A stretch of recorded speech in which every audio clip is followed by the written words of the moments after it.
Earth is on a timer destined for nothing more than destruction.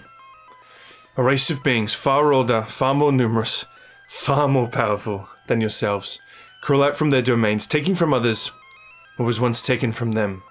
Unfortunately, I am one of these beings. We have our own name and our own tongue, but you call us demons. My name is Sambi'el, born in what you call hell, what you would perceive as almost 400 years ago. My youth was mundane. Well, mundane for hell. That is, until the Sauvineau Empire invaded, fellow demons attempting to grow their grasp within our own reality. I was taken from my home and forced to serve the Empire. One means of service was guarding a portal tower. While there, I formed a criminally close relationship with a captive from the other side of said portal. A human like yourselves. Eventually, my love for humanity, its culture, its creativity, a trait my kind often lacks, was discovered by the Imperial Spy Master. As punishment, I was forced to the portal, and forced to witness the atrocities they would commit against your reality. Well, that would be the case if I was not underestimated. Once through, I summoned my blade to my hand, destroying the only portal to hell in the process. Trapped on this side, my escort was made aware of my anger. I am far from the most powerful demon. However, fearing the future of a people and world ungrown to love, spurned an anger in me that could empower the weakest demon to the greatest of feats. As is our kind, driven by high emotion and limited reason. I now reside in the abandoned house standing where the portal once led. I don't know why a new portal has not been made, and I have reason to believe I'm not the only of my kind here. However, I have a plan. I understand the vast majority of you won't believe me, but I need human help if I'm going to save you from the most powerful fighting force known to reality.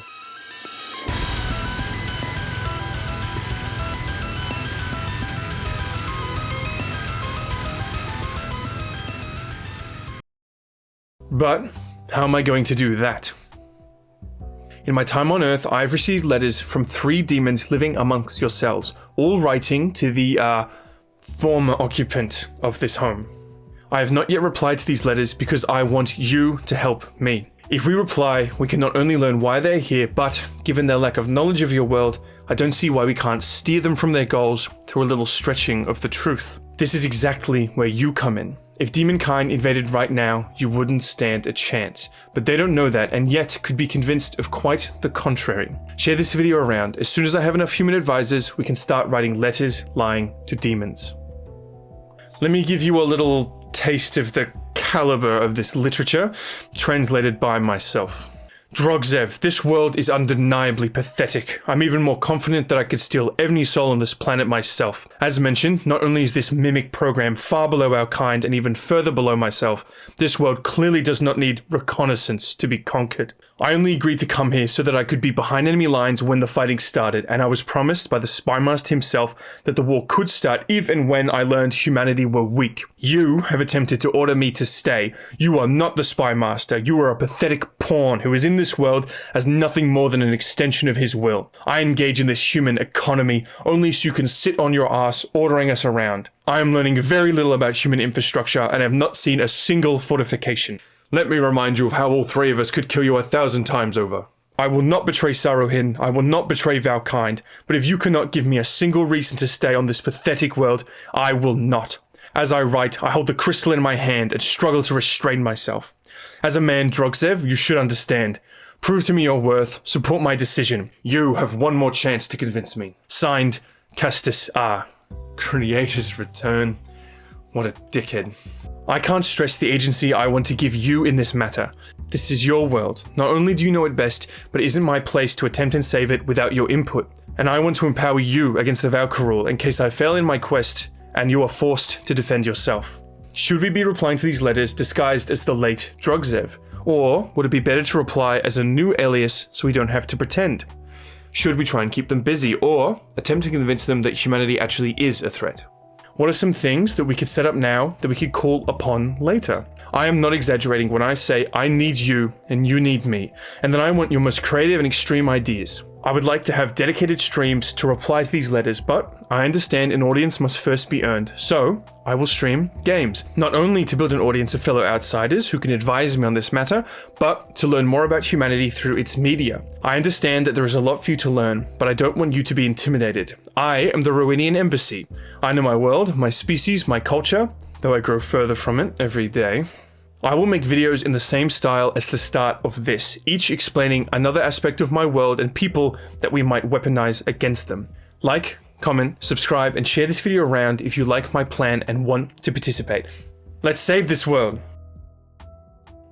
I have reason to believe that based on the contents of this very letter, that the demons who are on Earth are actually posing as humans.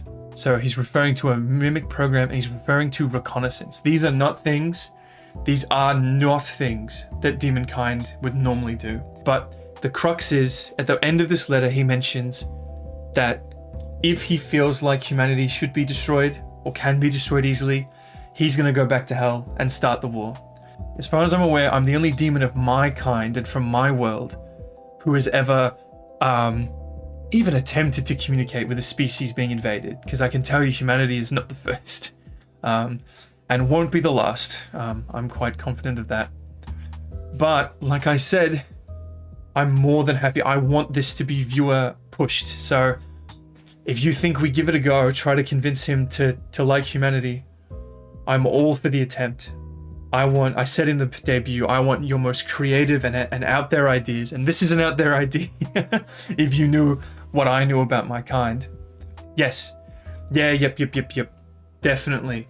Convincing him that humanity is a threat is definitely something I've thought about. So they're sending letters to this house, so they know where it is. I received this letter in the mail. It was written in the Vow language, in demon language, and I've interpreted it. Can I move to a different house? I could, maybe. I would have to find a house. So I think the reason no one's come and found me here, I'm on a big property, no humans have come, and I think the reason no humans have come is because these demons are out there pretending to be the family that lives here. So no, like, suspicion has been raised. You know, they're not officially missing, so no one's come to the house. No police have come, nothing like that. So, but we could, if I can find somewhere else to hide, maybe I make a little hidey hole out in the forest so if they come to the house, they don't find me. If they get a demonic aura, they might track you down. This is true. This is very true. We do, the energy that we run off, we can sense it. But we do have a limited range. So you're right. If they do come close enough to the house, there's a good chance they will be able to sense me. And I'll be able to sense them at least. I think I'm actually pretty good with that sense. But you're right. Setting up a shack in the woods wouldn't work, because they come to the house, they would sense me. I'm actually impressed that you intuited that. That's a very important part of my biology that I'm more than happy to talk about at some point. Oh my god, switch the house number with the one next to me. I mean, it's a good idea if it can be pulled off without hurting anyone, without putting some humans in danger. Maybe write a totally different letter with a date earlier than the letter you've received. Write it from a different address, saying that you have to... You are a genius. You are a genius. If it's written from before I came to Earth, then there'll be no suspicion at all. Actually, we can give them a new address, and then I can contact the postal service and ask them to redirect all mail at this new address to my address, and I can do that without them knowing. I've looked a lot into your mail. We use letters a lot in Hell, so one of the first thing I did was learn about the mail system. You can pay to redirect mail, or ask them to send me email. We can try. We can certainly try. No, oh, this is so good. It also gives me an excuse as to why we haven't been responding. So ignore the fact that you have not received any letters from me for some time, as humans have found... Oh, this is good. This gives us so many opportunities. Humans have found the house I am based out of. I have moved to this address. And then I'll figure that out off stream, because I'm gonna have to do a lot of research to make sure no one's hurt. Send all future letters here. I will not betray Valkind, which is what we call ourselves. But if you cannot give me a single reason to stay on this pathetic world, I will not. As I write, I hold the crystal in my hand and struggle to restrain myself. So I'm very, very happy with this, but I do want to address his comment about the whole, if we can't convince him to stay, he's gonna go. Humanity seems to be more of a threat than we thought. I had to run. No. I was unable to stop them from taking the old house. Alright, I'm happy even if it's that vague.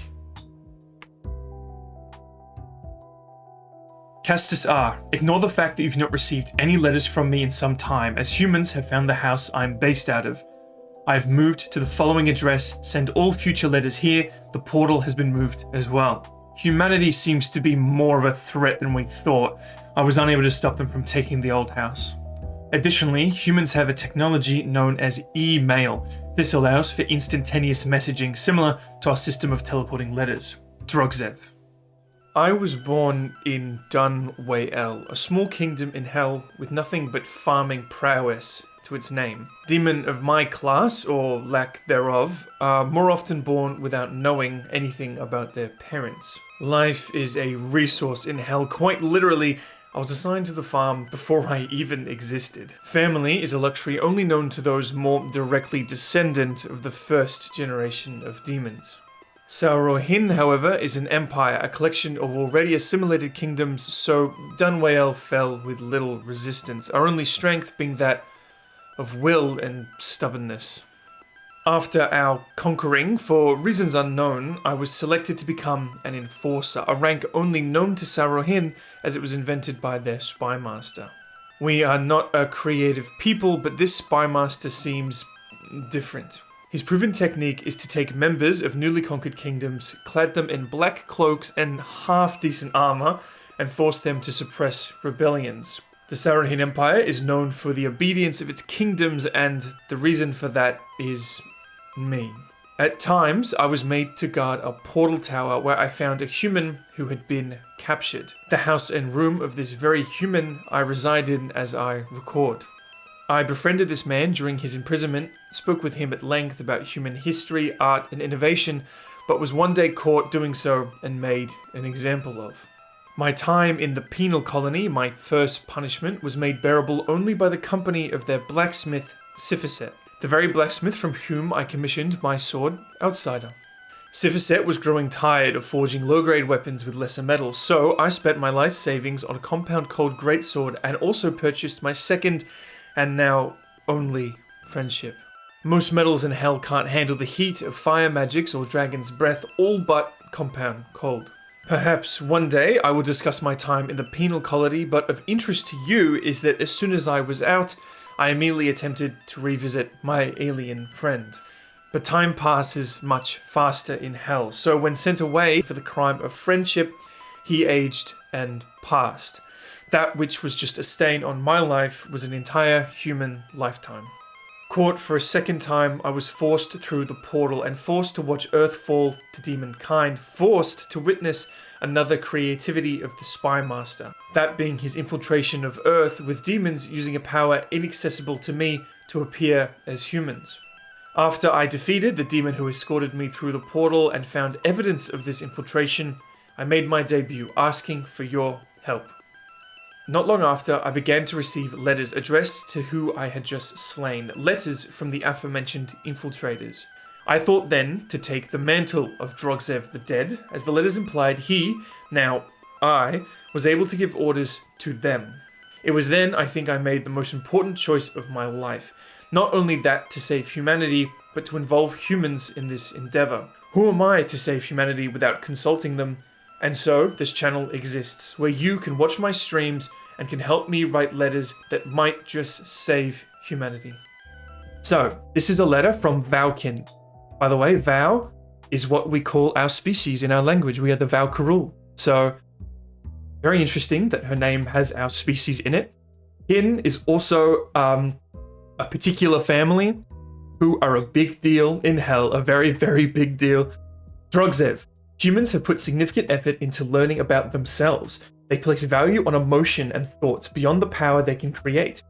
They can catch mental illness in the same way we can catch Trebelt, which is a demon sickness that we can catch, which is not what I have now, because I haven't interacted with any demons on Earth. So I definitely don't have Trebelt, but yes. This may be exploitable. Is this what you are looking for? Is this enough? My time with Saurohin is almost up, and I recommend you use it well. They congregate in training camps in order to learn things collectively, empowering their species through knowledge and not might. I have not witnessed a single military fortification or warrior. I'm starting to believe that these humans are pacifists. I would like to speed this up and move and conquer this reality before I'm due in the next empire. What are your orders? Forgive the poor translation. Like I said, this wasn't written in English originally. Gaslight them. Okay. We're not above that. Gaslighting demons, not people. There's a difference. It seems this one is very observant. It does. AKA, send them on a fetch quest. Oh, I like that. Basically, tell them they did good work, but the higher-ups want more information. That's good. The higher-up would be the Spy Master. And in the first letter, Castus R, one of the other demons, mentioned that Drogzev, who they think I am, is the voice of the Spy Master. So it makes sense for me to be passing on those messages. So a head pat, then a fetch quest. Yeah, the did good part's interesting. The way we work is that our abilities, our my ability to control my sword on my back, fire a laser from my horns, and breathe fire, all of these abilities are based on emotion. So if we're doing this, I think it's going to be particularly effective against a demon. It's going to make them feel very good, not only because we're complimenting them, it'll actually empower them, which is risky, but if it keeps them trusting us, because we're tending to be someone else, then maybe that's worth it.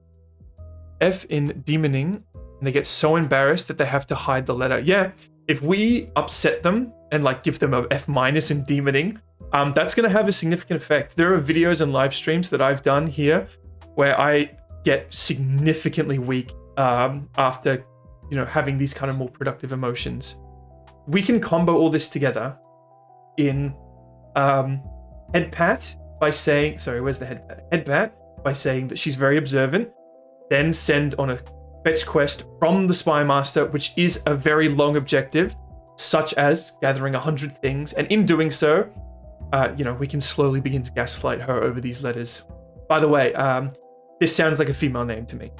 I'm not 100% sure. Female names in Demon often have a lot of R's in them, and male names have a lot of S, like Sambi'el. The Kin family are very famous for their women, so I'm assuming that this is a female Kin descendant. An easy distraction is making them watch 10 hours history lessons on pacifism versus not pacifism, and they have to take a 100-question essay.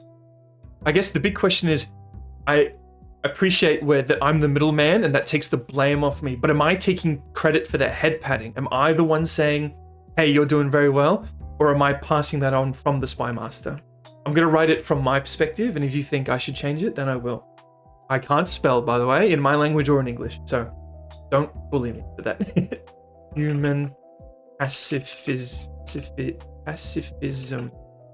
Oh, and but the good thing is, if they investigate this,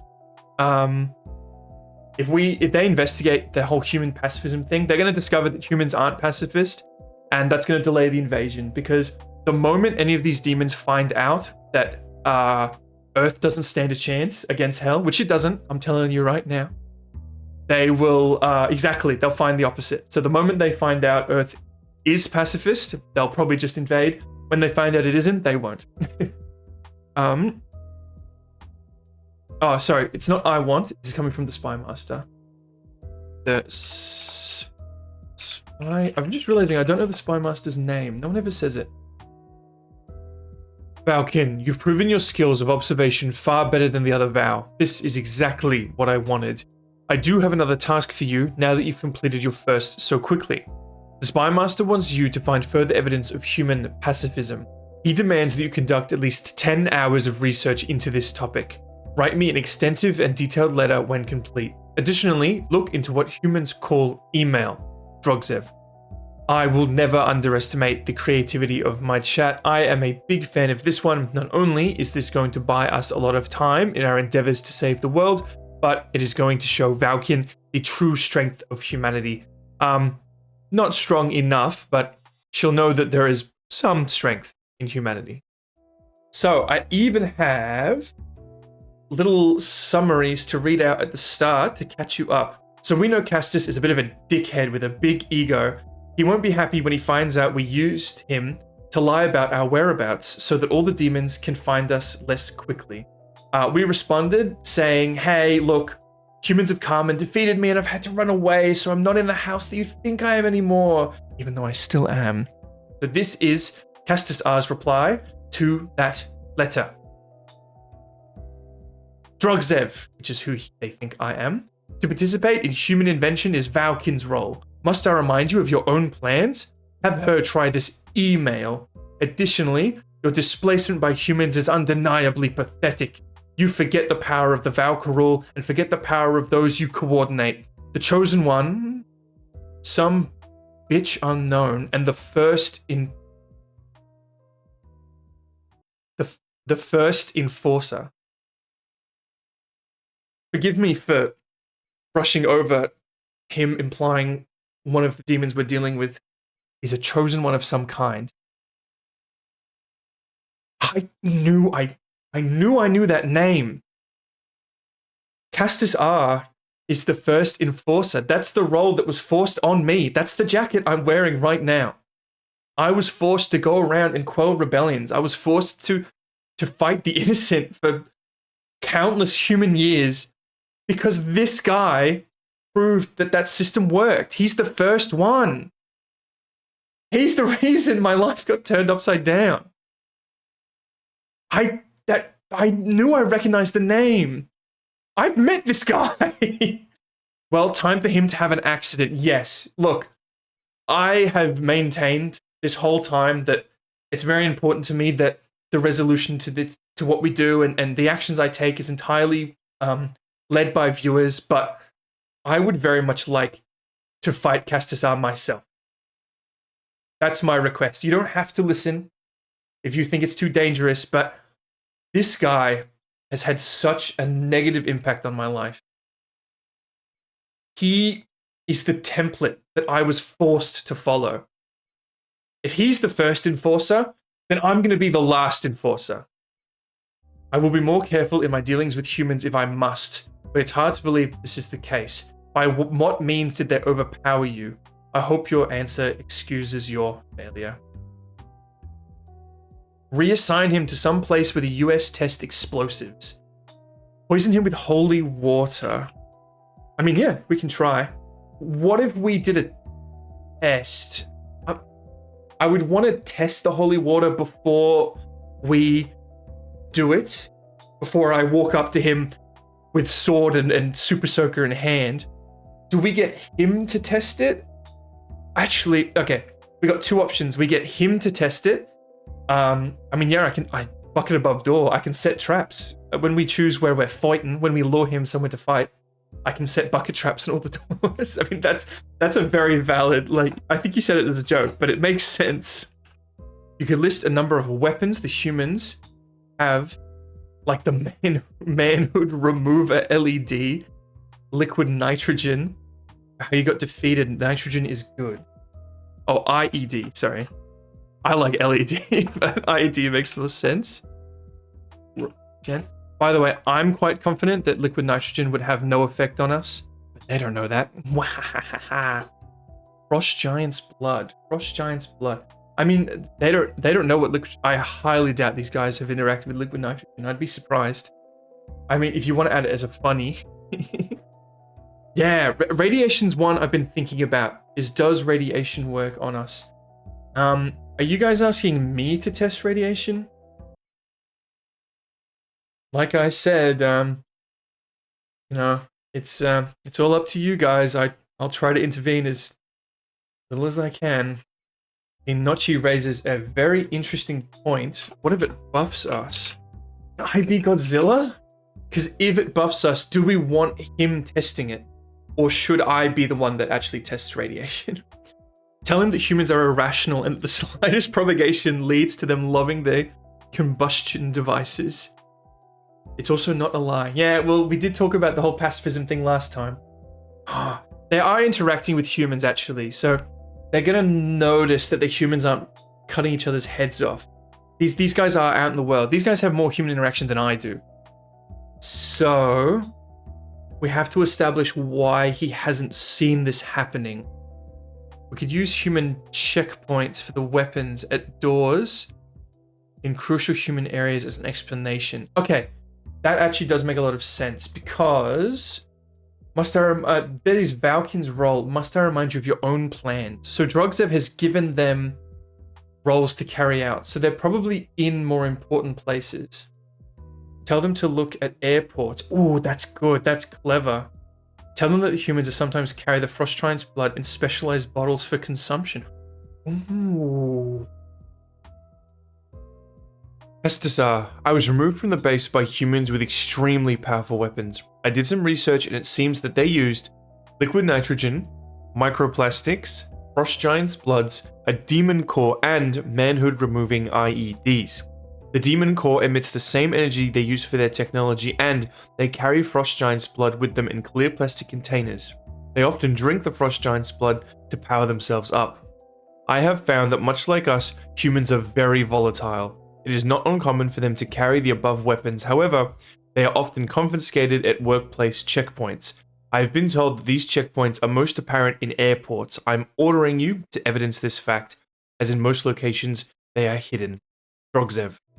I'm trying to remember what she said in the first letter, because this is Rayleigh, which is a very feminine name, so I'm assuming it's a woman. The R is a very feminine sound in my language. S is a very masculine sound, hence my name being Sambi'el.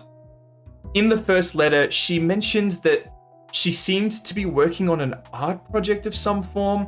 It seems like her assignment on Earth was to test out if art gives humans magical powers. So I brought this up on a stream with Inochi, who I'm sure a lot of you know, and he said, don't respond. And that's all he said. This is the letter we received as a result of not responding to Rayleigh, so let's see what she thinks about that. You have failed to reply to 2 letters now. I understand that you are weak enough to be driven from your home by humans, but even the weakest Vow cannot be killed by them. I know you are alive, and I know you are getting my letters. By what right do you ignore me? I will not be ignored by one as low as you. Wah. Ouch. I mean, she's not talking to me, but still, it doesn't feel good. I have never experienced such disrespect. I have learned that the humans derive power from color. Each color has a different effect on them. For example, red makes them angry and blue makes them calm. I have notes taken for all colors but pink, which I have not found the effect of. Should you fail to reply in a timely manner, I will take the conquering of Earth into my own hands, okay, and earn the privilege of informing the spy master of your incompetence myself. Okay, so that's the letter, and we can really reply in any way we want, because again, we've never replied to Rayleigh before. Interesting that she's calling Drogzev one as low as you. Drogzev was the mastermind of this operation. I've never heard of this Rayleigh before. I've certainly heard of one of them already. The pride goes along with hatred and anger. True, yeah, you're right. So maybe Inochi was right. Maybe by upsetting her by not replying, she's shown us a bit more of her character. Okay, we can't be vulnerable. Fair enough. I agree. There are pros and cons to each. We could play rough and call her bluff a bit. Ooh, okay. Well, both of you are going on the same course. Should you fail to reply in a timely manner, I will take the conquering of Earth. That's concerning. Come on. I learned English through magic.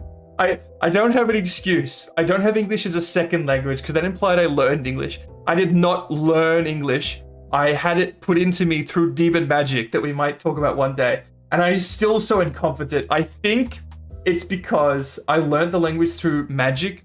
The language skills I have in my own language are translating into the language skills in English. I'm pretty sure that's what's happening. The caster underpowered the learning spell. In the other letters, Castus R does say that any of the mimics could defeat Drugzev, but I think he's talking in a more literal fistfight sense, not in an authority sense. So I think we should focus more on calling her bluff in a sense of authority than a sense of strength. Because look, if I can defeat him, then he... you know what I'm saying? I am not that powerful for a demon. So the fact that me, an old outsider, took him out definitely evidences that fact. I didn't need any more evidence from you, Castus. I knew he was a pushover. Discuss a meetup with her is a bad idea. Trying to force out some information. So, meetups are probably going to happen.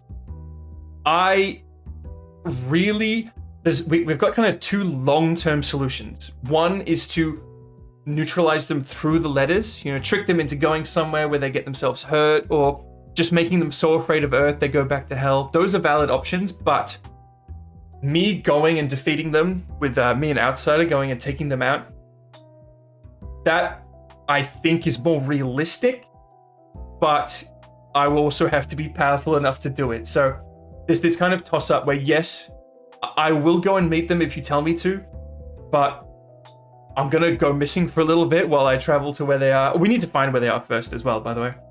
And I would want a concrete plan going into this battle. Like, tell them to meet you in this location and destroy this kind of thing. Oh, yeah. What did she say? She said something very...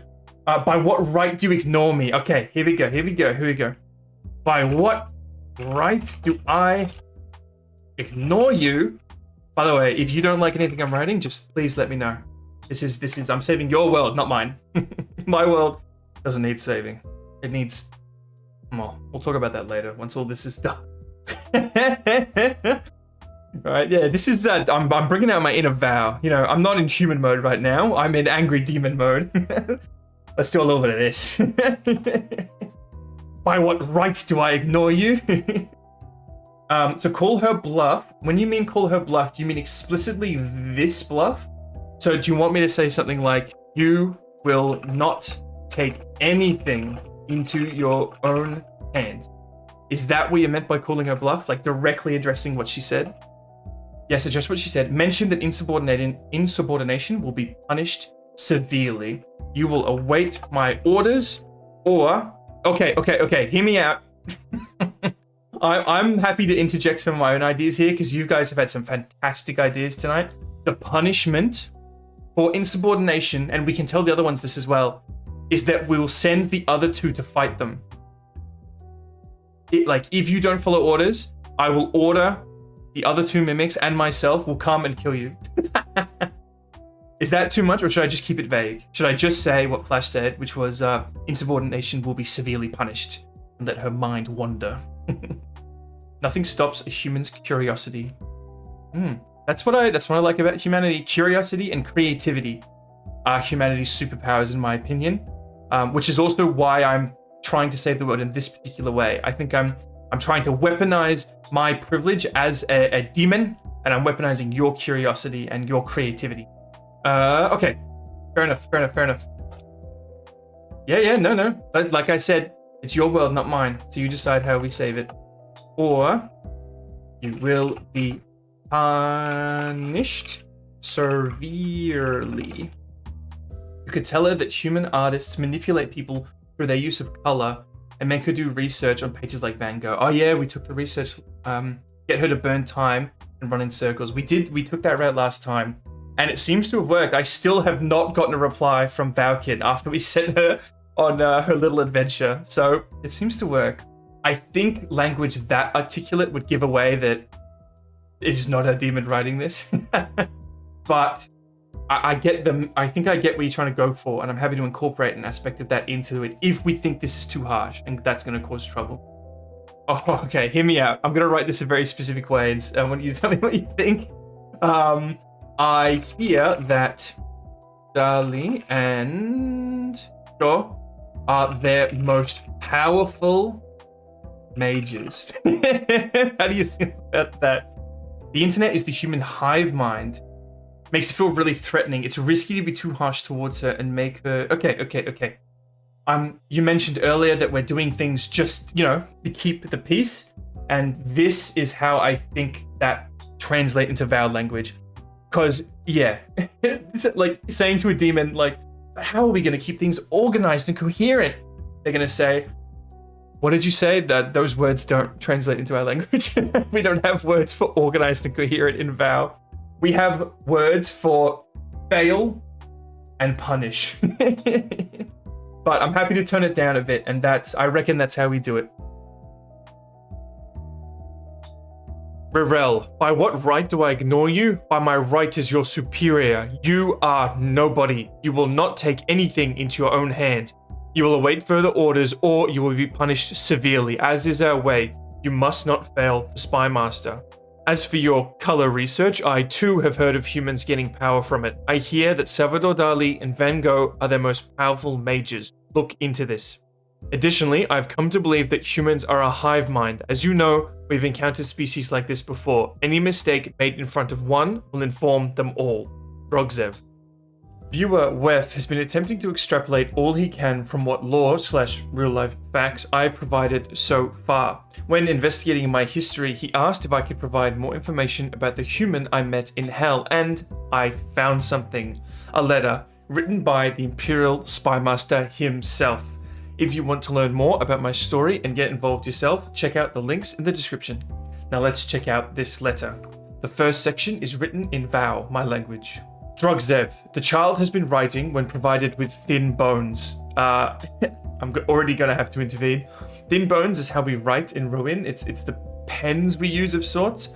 They're actually the broken bones of a species of Vow that are bred specifically to have thin bones for breaking and writing. This is why I don't talk a lot about my home. I'm sending you his writings and expect a full translation, but don't forget your true mission and don't disappoint me again. The rest of the letter is written in English, and given what the Spymaster said before about a human child, I think I know who might be writing this letter, that being the human I met in Hell. Fuck you, monsters. Give me a way of writing and think I won't suspect evil intentions? Yes, this is the guy I remember. I'm addressing you directly. If you can even read this, the ugly one with the metal arm. Okay, interesting. I know you were smarter than the rest. I can see it in your eyes, in the way you move. I don't even know what you want from humanity, but you won't get it from me. You have killed my family, taken me from my world, and now take away my only company I was only to find in this literal hell. Well, as sad as that sentence was, he's referring to me, I think. If you're able to read this, Sambi'el, don't risk yourself to save humanity. We both know you could take on Earth by yourself. Imagine what the metal arm guy can do. Just lay low, don't cause any trouble. Carry on humanity in your memory. That is all that will remain soon. Glenn. Wow, this is a lot. I need a moment.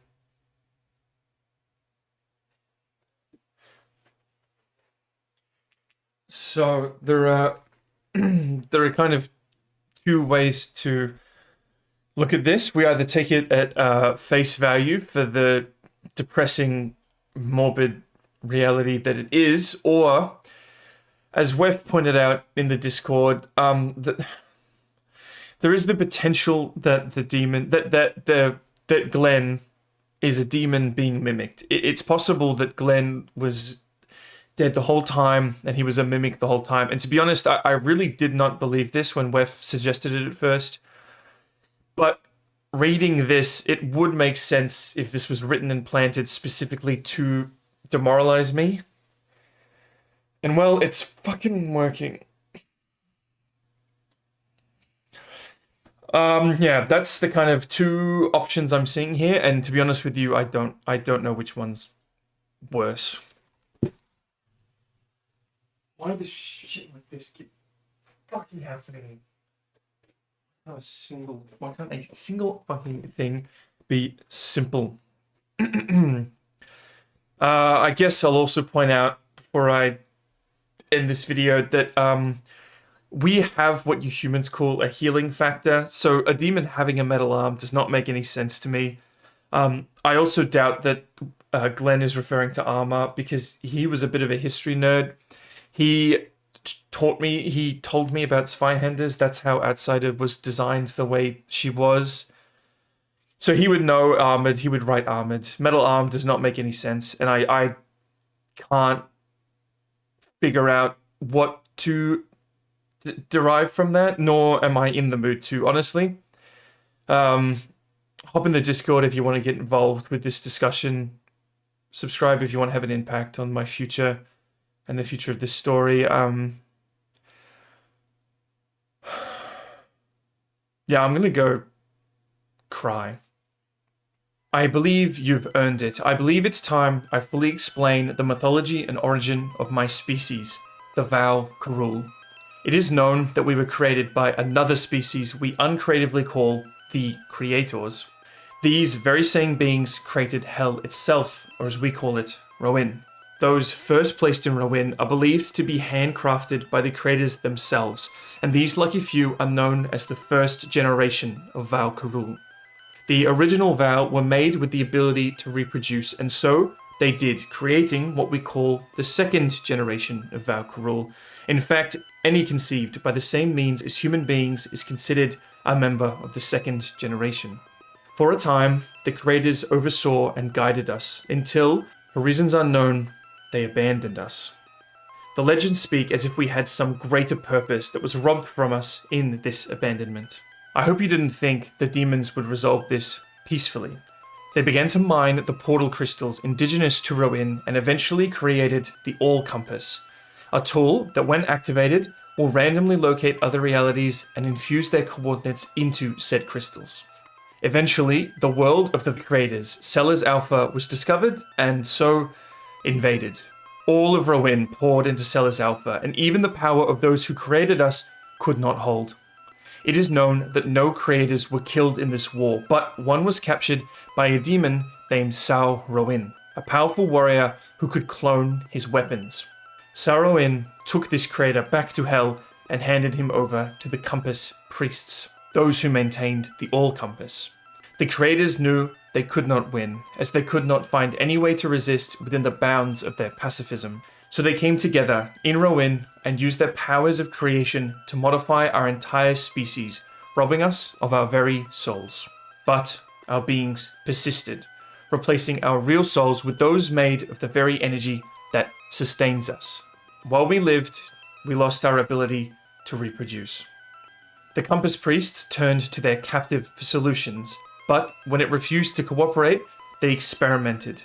And they experimented until a profane art was born, the art of soul manipulation.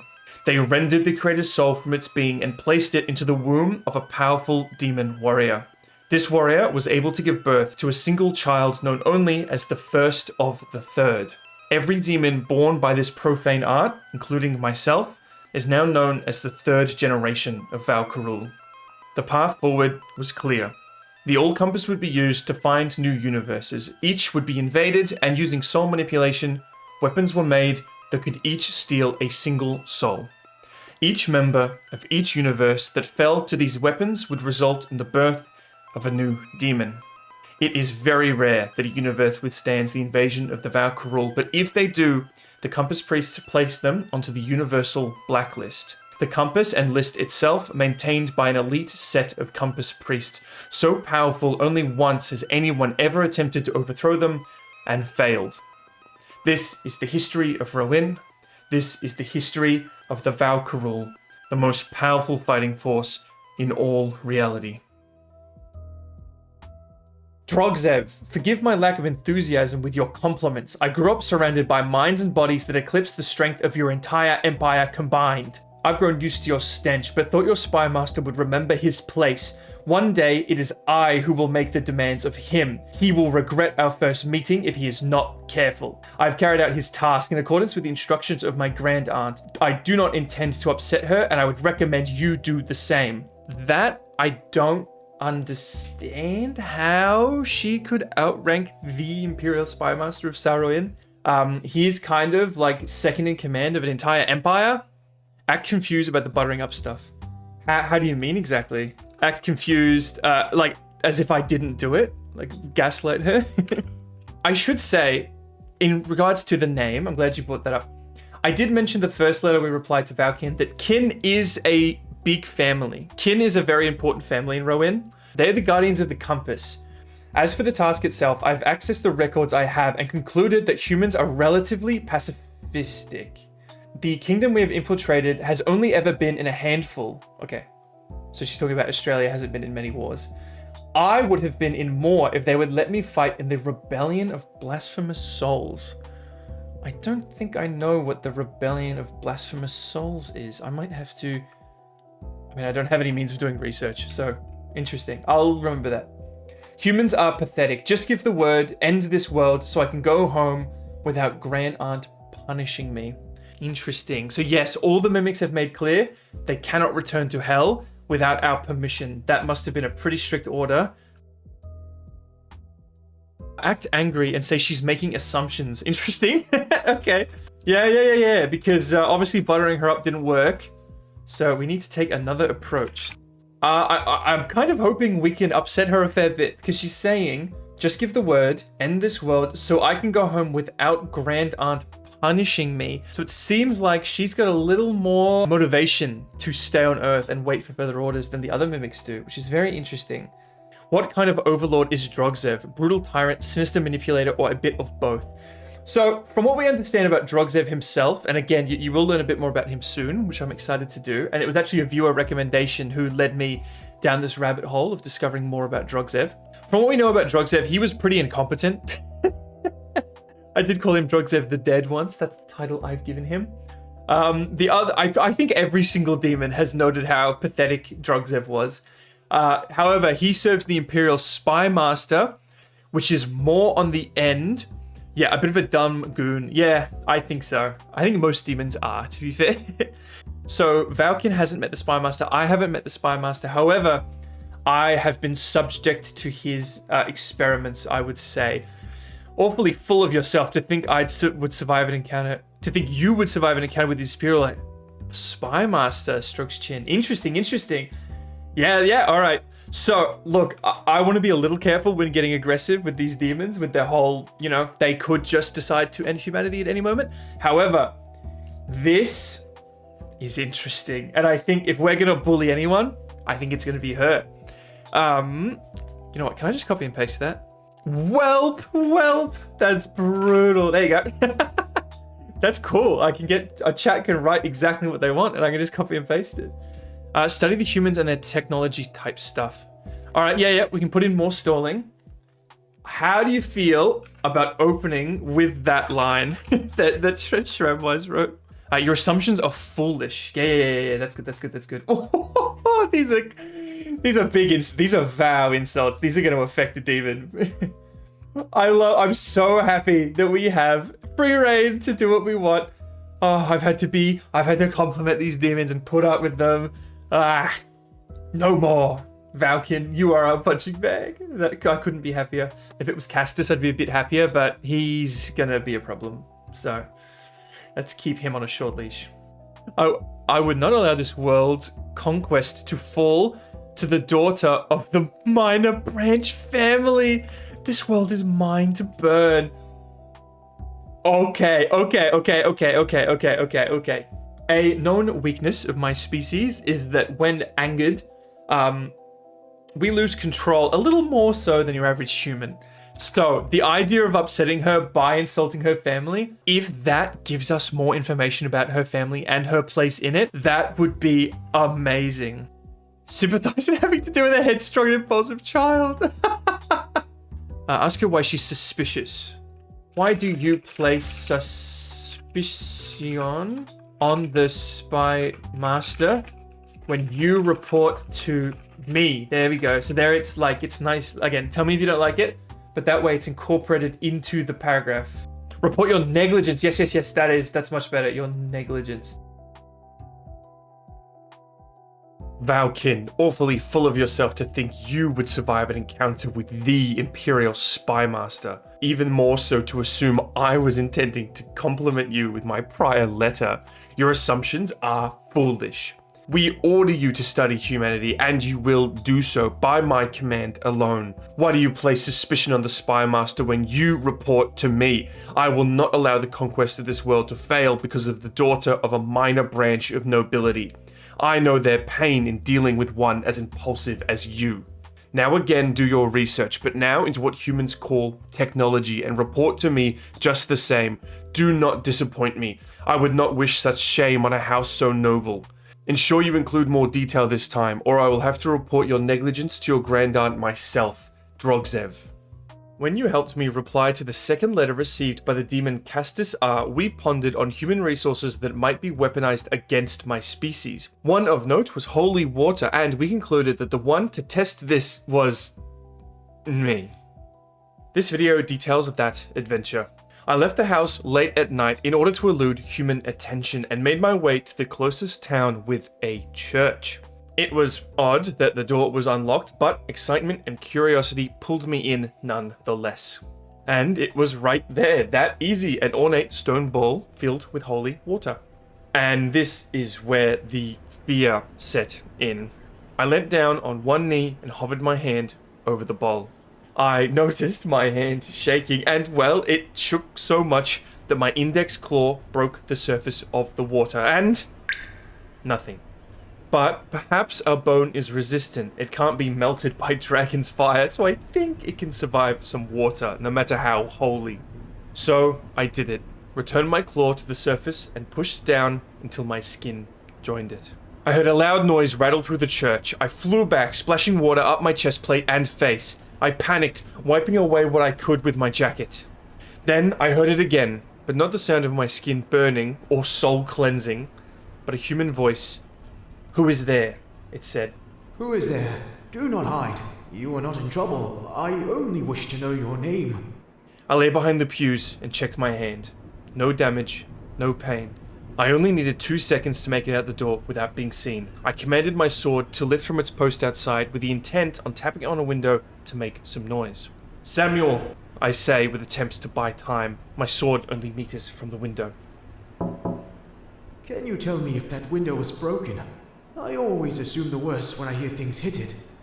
I paused. I found myself instead behind a pillar. Can't you see from there?" "I can't see at all, sorry." I sigh. "The window's fine. I'll get out of your way." "God told me you would be coming." I froze, inches from the door. "Do you come seeking answers?" There was one thing I'd been wanting to ask a person of faith. Are the demons in your scriptures always evil? They chose to fall. They chose to betray. So, evil is a choice? God made us that way. But what if God made them choose evil? What if it's not what they really wanted? I believe in free will. So a demon is free to betray Satan? There is no repentance for the angels after their fall, just as there is no repentance for men after their death. Then, while I respect your belief, I have no need to seek your God. I'm not the one you were expecting. I have leaned on you and your master's cunning, but I am the first enforcer. I know stalling when I see it. So yes, I'm sorry, humans. He figured out we were stalling him. I'm actually pretty impressed. He's pretty stupid, but he figured it out. So this is why I wanted to reply to this letter promptly. You think Dranlower and Dunwale didn't try to slow me and mine down? I have not completed your task and have no intention of doing so.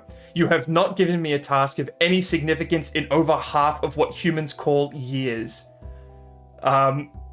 We've been doing this for half a year, so I think he's on to us. I believe they have their arms, and I may have first underestimated them, but this does not excuse your defeat nor shake my nerves. I am taking over this operation. I will contact the other mimics, and they will respect all which I have and you don't. I see them agreeing to return to hell. I see this sparing me your Spymaster's wrath. Good luck avoiding it yourself if we don't meet first. Your end. New people, all you need to know, our whole operation has gone to shit. He's suspicious of why we've been acting differently in the last 6 months.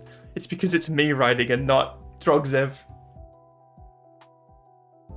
Do we even reply to him? Do we need to write a letter to send it to the other demons? No, the humans aren't dead yet. This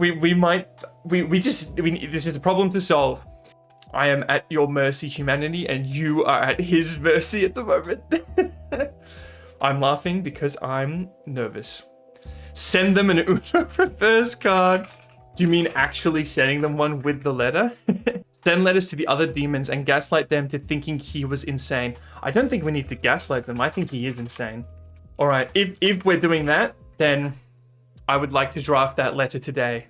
Who knows? This could be our chance to defeat Castus. This we could trick him into a vulnerable situation.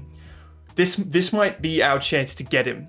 We send him a reverse Uno card in the mail, and then we send letters to the other mimics, trying to prevent them from siding with him. It's risky, but if you think that's what's best, then that's what we're doing. Hey, don't believe anything he says. He betrayed us, and you guys need to take him down. Yeah. Okay. Oh, get them to fight him. Oh, I have been injured. Oh, yeah. That's why we can't join. Very good. You fight him. I'm injured. How did Drogzev get injured? He has gone mad. He has grown homesick and mad. During the attack, an item of magic design has injured me. Our leg is chopped off, but slowly healing. Yeah. And unidentified. So, for the new people, the reason we do stuff like this, talk about human weapons and lie about that, is to make humans look more intimidating. Because the moment these demons realize humanity is weak, I'm sorry, they will return to hell and call the war. So that's why you'll notice that up here, he mentioned that he underestimated human weaponry. We did that. We wrote a whole letter where we designed human weaponry that isn't real to scare him into seeing humanity as more of a threat than they are. I must confess, not yet healed. Drogzev. All right. I think I'm pretty happy with that. It's short and sweet. We've explained why we're not participating, and I think we've hopefully solved the problem. And yes, if you're still there, Celeste, I will be sending him an Uno reverse card in the mail. That will be my reply. Let's see if he knows what that is. He's been on Earth longer than me. He should be able to figure it out. Rayleigh and Valken, I have just received a letter from Castus stating that he intends to betray us and Sauvineau. You may have already received letters from him asking you to join. Do not. He has grown homesick and mad, for he is weak. I am injured, my leg removed during the human attack. An unidentified weapon of magical origin has rendered me immobile and, I must confess, I have not yet healed. I was unable to disclose this before, however, this situation is significant enough. He is now considered an enemy of Sauvineau and must be eliminated. I am ordering the two of you coordinate an attack and take him down. Drogzev. Stop. Please. I refuse to die like this. Bested by a fucking farmer. You deserve a death this pathetic. I have power. I'm the Spymaster's right hand. What can I trade for my life? Tell me why you're here, and I guarantee your safety. How can I trust that? I swear on all that is good on Earth. I hated this plan too. I know Earth serves no threat, but the Spymaster insisted. Castus noticed their weakness too quickly, so I stole them because I'm going to, as the humans say, kill two birds with one stone and take all the credit. But I can share it with you. It would have been so much easier if I realized who that bitch was before I gave her a real crystal. Spare me the details. Does your plan result in the death of humanity? Of course, but...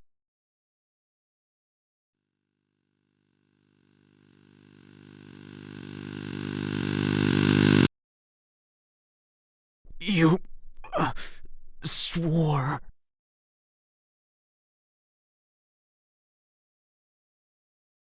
On a stream, while chat was telling me how to prevent the invasion of Earth, viewer Linus asked if the demon that I have so far defeated said anything before he, couldn't say any more.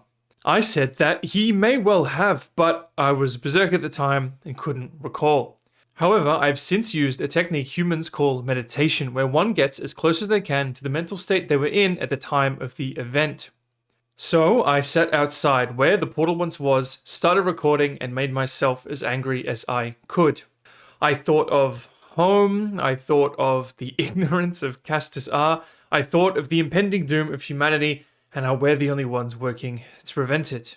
The prior audio was my voice recorded in this session, and Drogzev was voiced by Zenith Lade based on the memory I was able to conjure. I am recording this reflection not long after the meditation, and I can only ask that you understand that this behavior, while a part of me, is the part of me I'm always holding back. It is the true nature of the Valkyril that I resist with all my being. I've even been having nightmares where my Val nature and my human influence argue in my head, and while not literal, causes pain nonetheless. I apologize for these darker aspects of my story and my being, but the darkness is an undeniable part of being Valkind, and therefore of myself. But there may be a slight silver lining. It occurred to me that I am probably the first Val to do a great many things. Probably the first to ally with another species, most definitely the first to start a YouTube channel, and almost certainly the first to try meditation. Whenever I speak of demon abilities, I've always maintained that I am the most skilled in my ability to sense the energy of other demons. When I was sitting there, eyes closed, focusing on my internal world and thoughts, I became more aware of the energy flowing through me than ever before. I could sense how much energy was devoted to each limb. When I curled my finger, I noted exactly how much Karul that consumed and felt it flowing down my arm into said finger. And I swear, I started to sense the presence of others. 3 others to be exact, almost as if I was able to sense the mimics from who knows how far away. I can't be sure, but I may be pioneering a new Vow ability not yet discovered. And who knows what else could be discovered by trying things no demon ever would. Well, no demon, but me. Things are starting to get real. You have spent months guiding me through my lore and advising me on how we should deal with these threats to humanity. You have helped me lie to these lore characters, stalling their efforts and making them fear humanity. And after all this time, I have finally met them. I was meditating, just as I had before, when I felt the strangest sensation. Though my eyes were closed, the world began to grow smaller and smaller. I began to feel the presence of a heat, then another, the latter two growing closer and closer. I ran as fast as I could, jumping over highways and avoiding towns. The sensations ever closer, growing from the heat of an earthen flame to those from the depths of hell itself. When they grew no stronger, I found myself perched atop an industrial ruin, peering over a concrete barrier. And there, after all this time on Earth, I laid eyes on my own kind. One I had met before, and one I had not. One exceedingly ugly, and the other catching my eye. Creator's return. Are you loyal to an empire, or to yourself? If only I could tell you. You will return with me, so that the Spy Master will better understand. I don't fear you, Enforcer, nor your master. You both are a disgrace to the Compass. By what right do you consider yourself my equal? You couldn't count the ways I am superior. I have conquered worlds, slayed planets, survived blows with the Death Dancer. I swear to this day, I saw that axe hit that post, but in the blink of an eye, it was back in her hand. Castus didn't seem to notice either.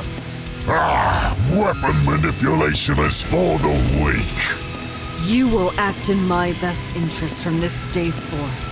Prove your use, and you might just live long enough to understand what puts me above you.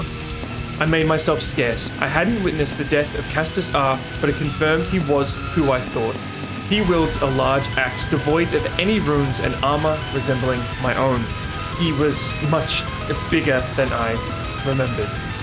The other was obviously one of the mimics, but it wasn't apparent who. Not to mention that only one responded, despite us making demands of both. Not only that, but she had let Castus R live in hopes that he might support her, and is clearly far more skilled in weapon manipulation than myself, calling her axe to her hand so fast we didn't even see it move. As concerning as this all is, Castus R is humiliated, and a large part of me is glad he didn't lose his life, for now it will be easier for me to claim it myself.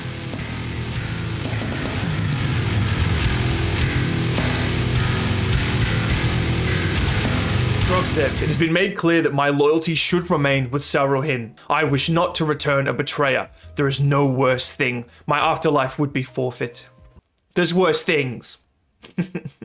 Don't think me low enough to disrespect, however. I remain the first enforcer, I remain a slayer of worlds, and I remain greater than you. What news from the Spy Master? Have you told him of our misunderstanding?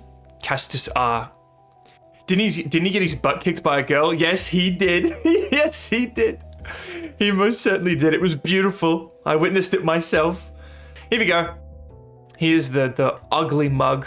Actually, this is pretty cool. I can have little art of who we're writing the letter to. Give us some more info about the Spy Master and we will discuss. I'm very happy to get more info about the Spy Master, Wef. I think that's a great place to go with this. Like I said, I want us asking more questions. But you have to remember that we are Drogzev. We're pretending to be the Spy Master's right hand. So we probably should know more about the Spy Master than Castus. So we'd have to phrase in a way that doesn't raise suspicion. But yeah, I would love to get more information about the Spy Master. Tell us your weak points in your armor so I can gather materials to help fix it. I do like that. That's got a lot of potential. Oh, I really like that, Wef. Okay. Any issues with our more so that we might... Oh, I'm just remembering. Hold on. Let me scroll up here. Yeah, remember we did this? Well, I don't remember the context of doing this. Shram said this: it may be pertinent to assume several lower class identities of the primary one you've assumed. They will be less guarded.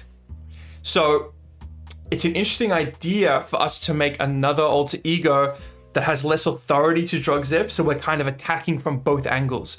We're going the high route with Drogzev, and then the low, hey, I'm your buddy, tell me all your secrets. Tactical aid / advisor figure. That makes perfect sense because Drogzev's stupid. We need to provide support in the form of new tactician, Steven, or something. Can we make a name? What would the vow name of Steven be? Steve, that's good. Sorry, that sounds the most believable in terms of a real, not Shrive, that is a cool name though.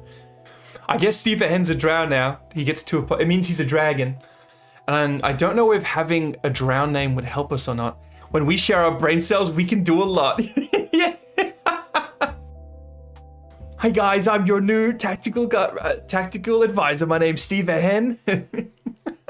We were talking about focusing on the kind of logistics of things, and I wonder if this is where we introduce a new alter ego, Steve Hin. That's Steve. We know about a little fight he lost, and the Spy Master found out. Is that a threat? Are we threatening to tell the Spy Master? That would be embarrassing to know a higher up he looks to found out. Yeah. Like, are we like blackmail? Is that kind of what we're going for? I wonder how we do this in a way where it doesn't raise suspicion that we aren't Drogzev.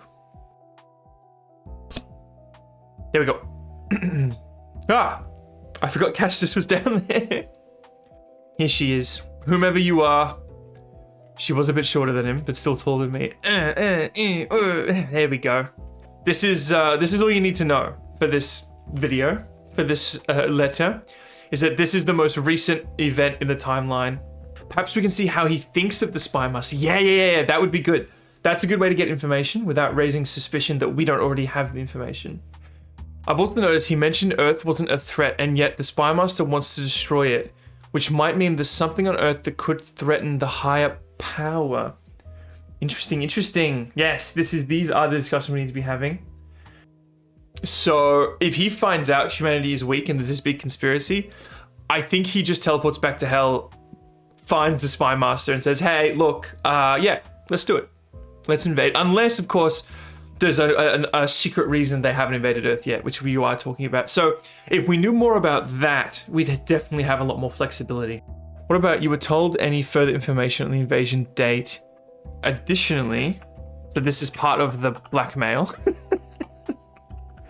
Lovely, we love a bit of blackmail. Oh God.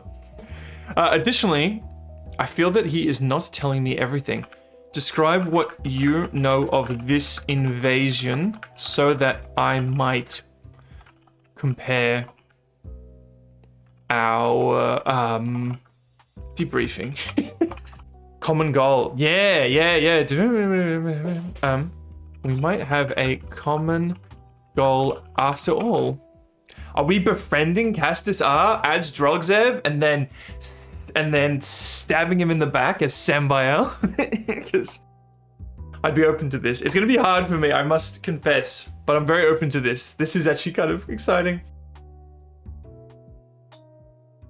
Castus R, I have not yet informed the spy master of your misunderstanding or your narrow defeat. I am willing to never do so should you inform me of your true thoughts on our leader. Additionally, I feel that he is not telling me everything. Describe what you know about this invasion so that I might compare our debriefings. We might have a common goal after all and might be able to ascend these ranks together. I have had contact from a Sarohian general named Steve Ahin. He is requesting reports from each of us as to any weaknesses or faults in our equipment. He may be able to send repairs from the finest blacksmith in Sarohian, Drow Sifiset. The spy master has demanded that you all write more frequently. He does not like being uninformed. Drogzev, thank you for your orders, sir. I completed them as fast as I could. I regret to inform you that Castus does survive, but only because I convinced him of his wrong. Loyalty to our empire is all that I am, and I believe he came to appreciate this. I hope he can be exempt from any punishment as he may still be useful. So, this is obviously in reference to said fight. So, we have an identity as seen down here. Rayleigh is the one who took down Castus R, and it was so beautiful. Hashtag girlboss, hell yes, precisely. All right, well, let's see. Well, I mean, let's not get too ahead of ourselves. This is still someone trying to destroy the Earth and humanity. So let's find out what else she has to say. I must confess that my research has bore disappointing fruits. All that I have said before is incorrect. Humanity have no power that came from art or color. In fact, I believe they have no power at all. I would never question the spy master's cunning, but I see not why we are here, as cute as these people are. Might you be able to let me visit him? I would require a letter from yourself to organize our meeting. I understand he hides himself from the commoners otherwise. Using my crystals to travel to Rowan and back would be fruitless without your blessing. Ever loyal, Rayleigh. Oh, she thinks we're cute. Apparently. She sees us as harmless, and yet she's still loyal to the crown, showing she's confused on the orders. Yeah. Okay, I follow. Ooh, interesting. Uncertain about orders, but she did say ever loyal. Are you saying that she's like not as loyal as she's putting across? Is she like forcing the loyalty and stating it very plainly? But again, like I said, these are mind games that I would not expect of the Valkyrie. Maybe the Spy Master. I've met countless Valkyrie, and none of them have displayed as much intelligence as the Spy Master ever. And now I'm seeing bits and pieces of that here, especially if you're right, what you're referencing, then that shows a level of intelligence that we should be concerned about. This girl's smarter than we thought. It seems so. I almost wrote she seems faster than we thought as a typo, but she does seem fast because I saw her throw an axe at Castissa. She missed. The axe hit the wall. I saw it hit the wall. I heard it hit the wall. And then I like blinked and it was back in her hand. I like, see, outsiders behind me. If I pulled that to my hand, you would watch it. It would smoothly go shunk over the room and thump into my hand. I don't know how you weapon manipulate that fast. Like, is her axe a bullet? Can she throw it at supersonic speeds and just explode me on contact? We can try sending her across the globe. Yeah. I like this. So then the stalling isn't a lack of knowledge. Like, the stalling isn't, oh, she's just going to figure out this doesn't work and then she'll come back and say, hey, this didn't work. What's happening? If we send her across the globe, there is time in travel. Send her on a wild goose chase for someone who doesn't exist. We could say our decoy person is in the States. Are you referring to the legendary Steve Ahin? We could use Steve Ahin as an antagonist to Rayleigh, especially because she did hunt down and stop a demon who was going against the orders. So we know that she'll do it. She is ever loyal, Rayleigh. Do we describe what Steve Ahin did? Or do we keep it vague for now? Just say, yeah, you're just going to find Steve Ahin. See how she travels and how many days, because if we find out how she moves, her patterns, we can find a way to keep her stalled. Yes, that is so good. This is what I really feel like we need to be doing now, is this kind of information seeking. We need to learn how these guys work and how we can lock it down. Rayleigh, we thank you for your efforts. In fact, we have a new task for you that is much the same as you have proven your ability. Castissa is not easy to take down. The new vow assigned to our mission has also gone rogue, and if you are as loyal as you claim, you will find him, but this time, kill him. His name is Steve Ahin, a drow who claimed himself a friend to Sauvineau. Perhaps I will consider your request once the task is done. Drogzev. I will provide a location off stream so that you don't go and try to get involved and get in danger. So I'm not telling you where we're sending her, but it will be international as to waste as much time as possible. One of the things that most endears me to humanity is the vast diversity of your peoples. This is something that is, for the most part, missing from my world. We are stagnant, slow, stubborn people who only seek to keep things the way they are. A vast majority of us born in the old lands were born under the protection and leadership of the Compass, a colloquial term for the elite cabal who manage the device of the same name, that which locates worlds ripe for invasion. The Compass itself was made in between the creators abandoning us and the vow invasion of their world, that which was enabled by the creation of said artifact.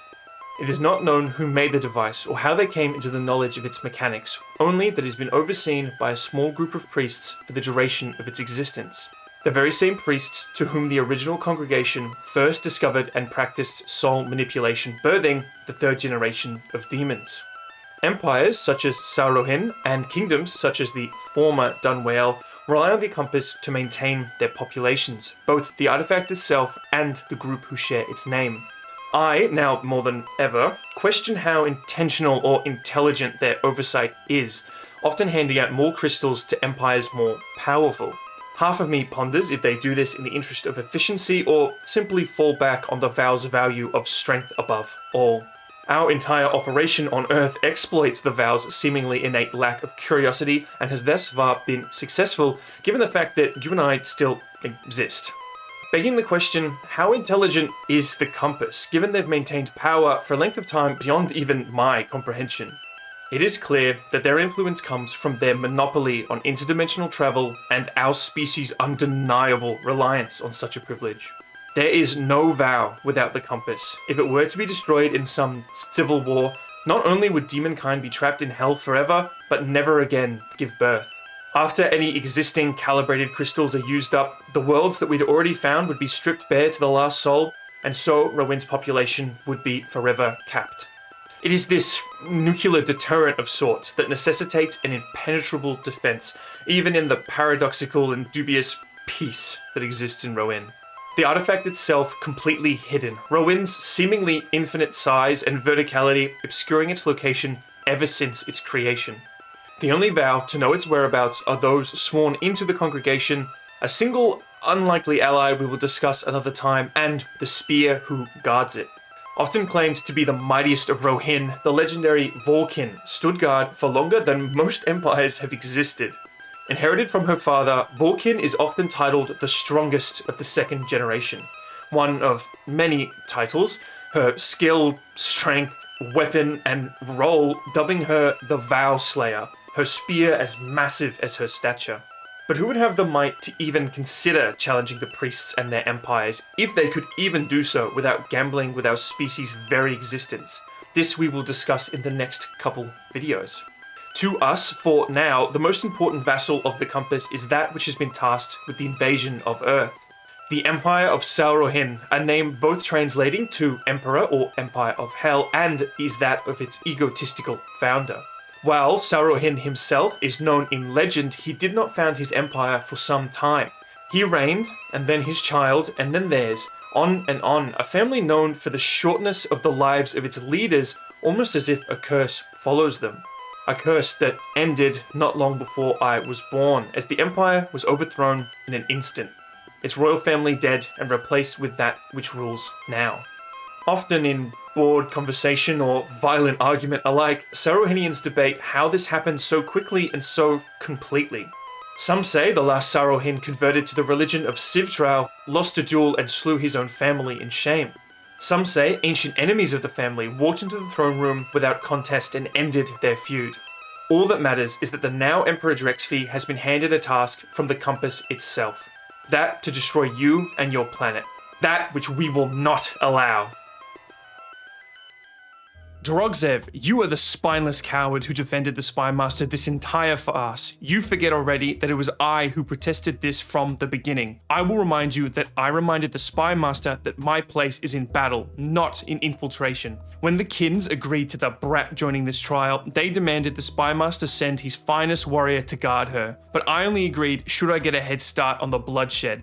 It was I who inspired the crystal packages. Seems like I've helped more than you. The Spymaster and I have been unstoppable, conquering kingdoms and worlds alike, enforcing and destroying.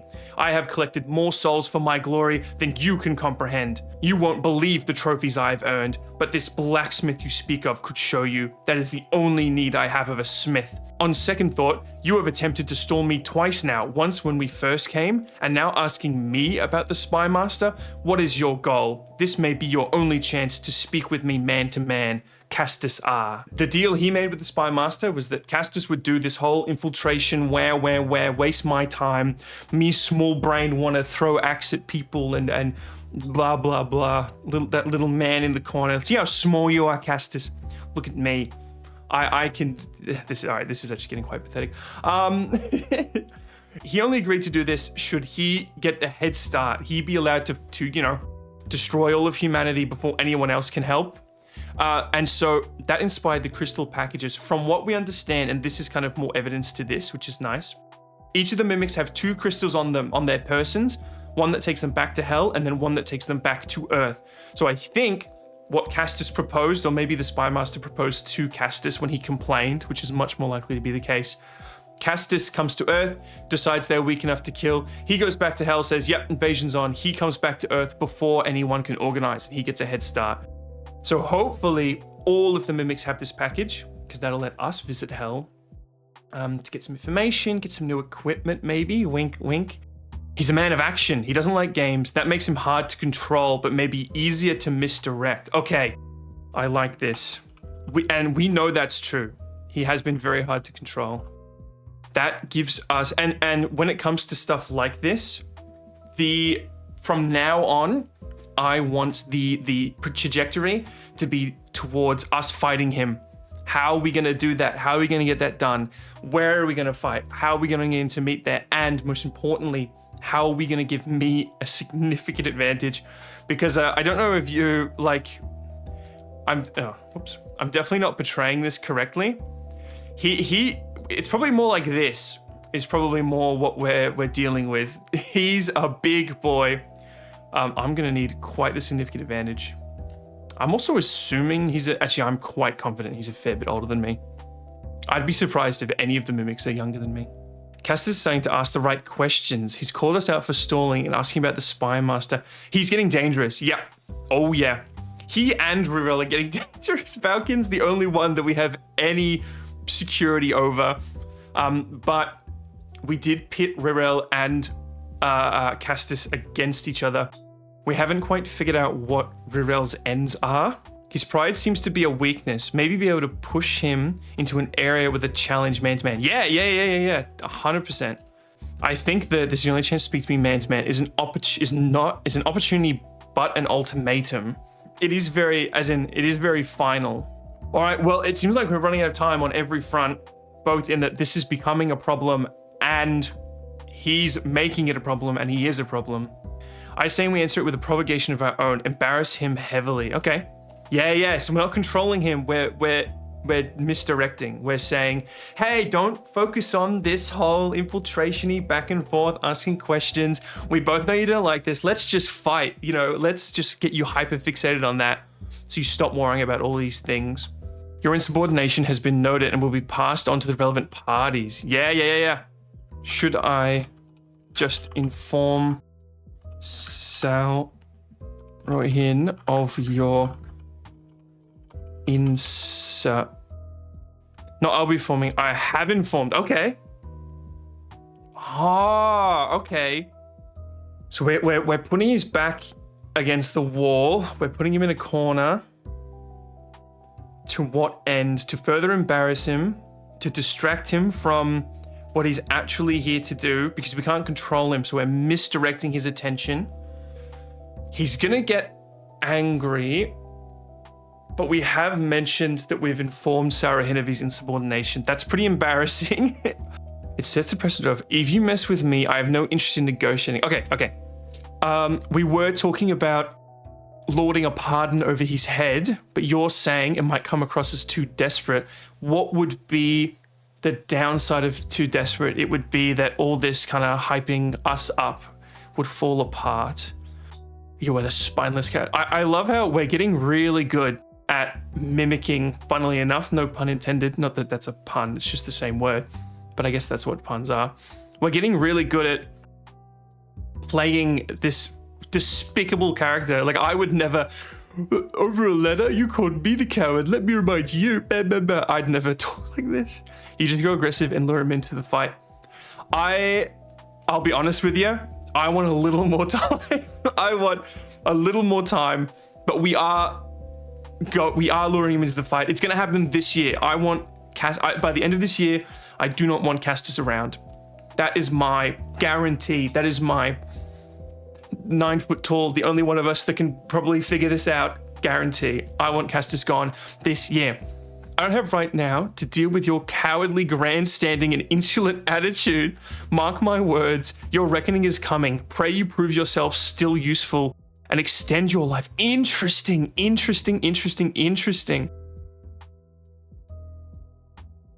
Man to man over a letter, and you call me the coward. Let me remind you which of us was bested by Rayleigh. Should I send for the kin to do the same, or should I come myself? I've already told Sarahin of your insubordination. They would not punish us for ending you, and your punishment is inevitable. Can you even return to a win like this? I don't have time right now to deal with your cowardly grandstanding and insolent attitude. Mark my words, your reckoning is coming. Pray you find yourself still useful and extend your life. Drogzev. I have received another letter from Castus R. Interestingly enough, this might be the last letter from Castus R if all goes to plan. The letter is addressed to Rayleigh, not to us. He sent the letter to the wrong address. He sent us, who he thinks is Drogzev, a letter intended to Rayleigh. Rayleigh, Drogzev is not himself, which he thinks we're Drogzev. It seems the soft spine has begun to harden. I asked him why he's so curious about our master, but he failed to answer. I only told him of our good work and my own achievements, but this was not enough to scare him as you said it would. He has become more brave or more stupid, thinking he can face me. So stupid, he cannot answer my simple questions. Whatever it is you want is not coming to pass. My worth is in combat, so either make use of me there or release me back to my work. Continue to degrade me like this, and that which I do best will all be lost. Better than most, Castus R. Him being beaten by Rayleigh and dragged around by a metaphorical chain is going to be devastating. This is what is giving us the greatest edge in this fight right now. The soft spine has begun to harden. He's referencing how Drogzev's really stepped up, and that's interesting because Drogzev hasn't stepped up. It's just that Drogzev is dead and is now us. So he's kind of hyping me up over here, which, I'll take that.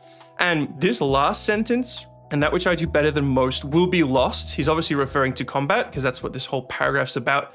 Better than most. The way I interpret this is it's a slight little acknowledgement that Rayleigh is better.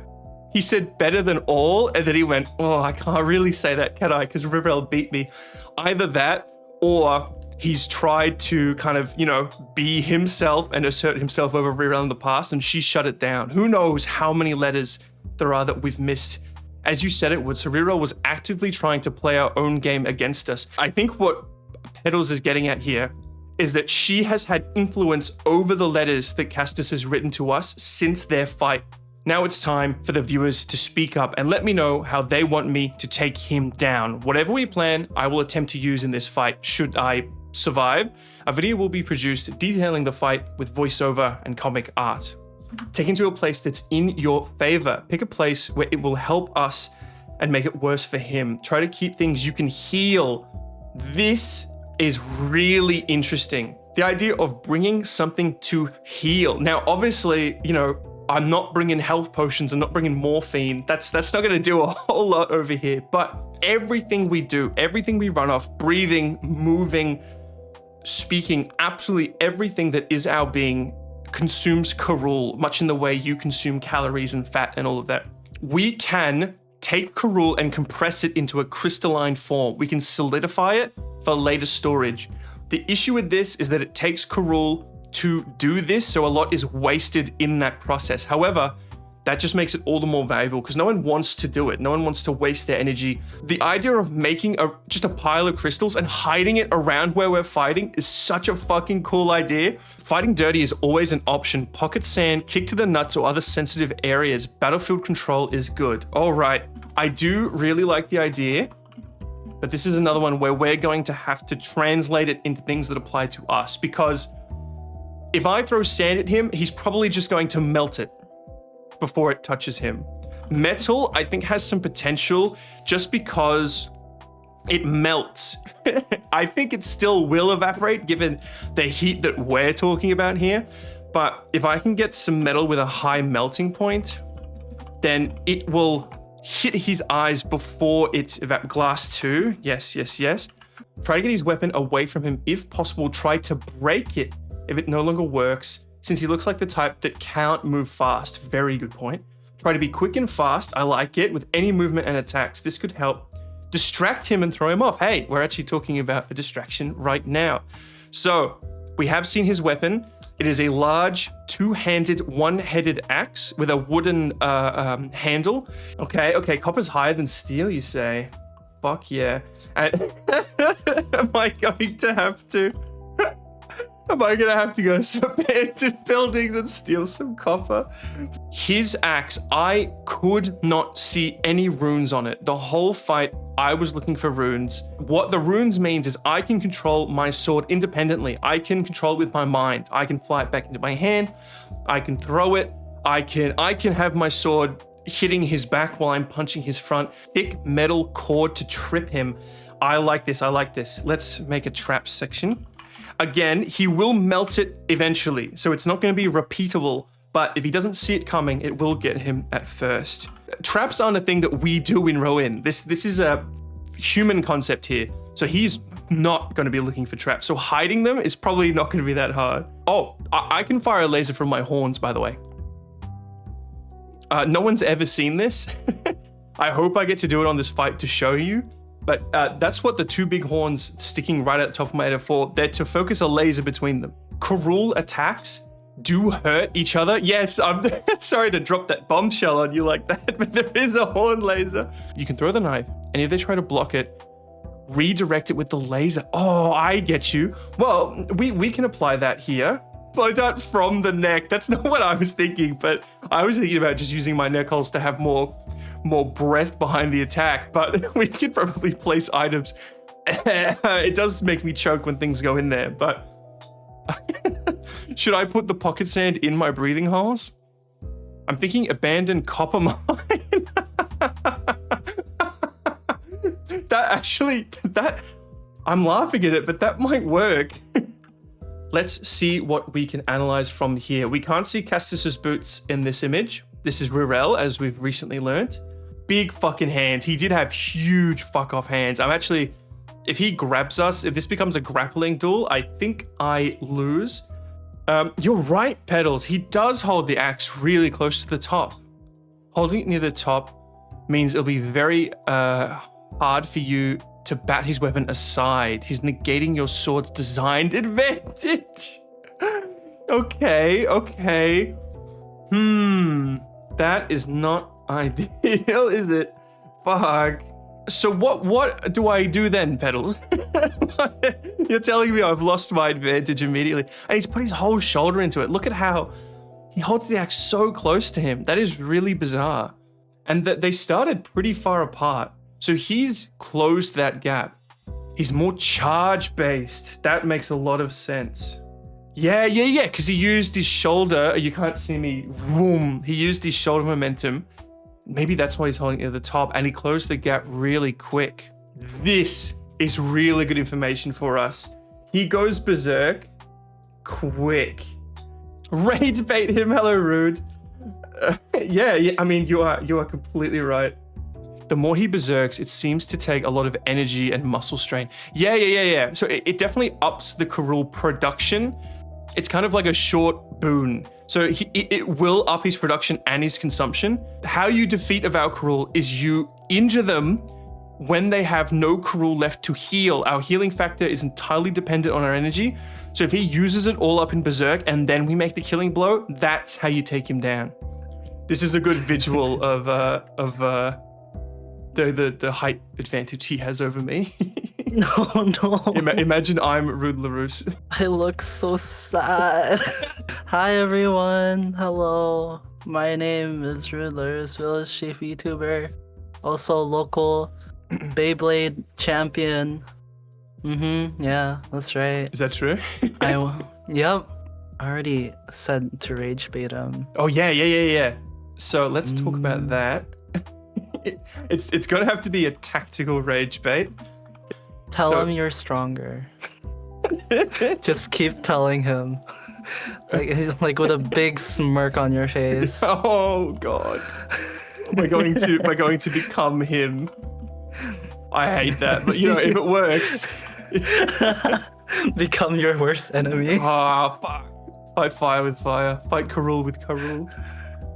If he gets tired, that's yeah. the perfect time to rage bait him. Okay, yes. Rage bait when tired, because the biggest issue with the losing control thing is, yes, he's gonna lose coordination, he's gonna lose intelligence, tactics, all that's good and all. The biggest and most important thing is that he's going to lose control over the management of his own energy. And when we run out of energy, we fucking die. Have you tried meditation? Yeah. Or to enhance the senses. Yeah. So you can dodge better. That is actually a really good point. Is me kind of getting in that zone before the fight and having a much more level head than he ever will. And it might stop me from going berserk. Here's a thought. Perhaps there's a meditative way to channel the power of Rage of Berserk without losing control. Fuck. That'd be so cool. If that's true, then we win. I'm gonna look into that one. You are our Rage Bait informant, our Rage Bait officer. This is not what I was expecting my role to be. But kind of just happened. Exactly, Wilco, exactly. Well, you know, it's got a lot of potential. It is definitely the biggest gap between Castus and I is our control of our persons. Like, you saw how quick he went berserk after one hit. He got hit once and he lost control. He doesn't even get hit before it's obviously this is a video recreation and not entirely accurate to how the fight really went, but it took him less than 20 seconds of the video to go berserk. And Rurel doesn't get burned. Maybe that's his favorite coat. His coat's really roughed up. Is it fireproof? It is fireproof. There's a reason why he doesn't take it off in those damage, right? Yeah. Well, he probably does take a lot of pride in it. That's on. You know what? That is actually a really good point. Because you're hitting you're hitting these things without doing it intentionally, and I love it. So the coats we have, the reason we both have the same coat is because we're enforcers. That's our kind of what did we say, role in the Saurohin Empire. We're rage baiting him, we're knocking him down. But remember, all these things apply to me as well. We are the same species.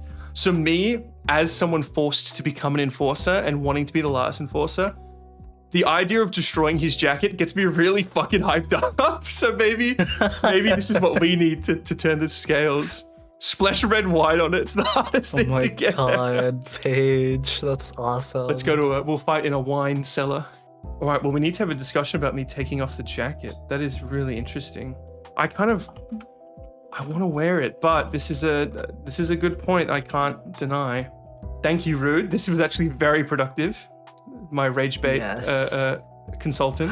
I think I taught you everything I had. You have taught me well. What if the wood is weak?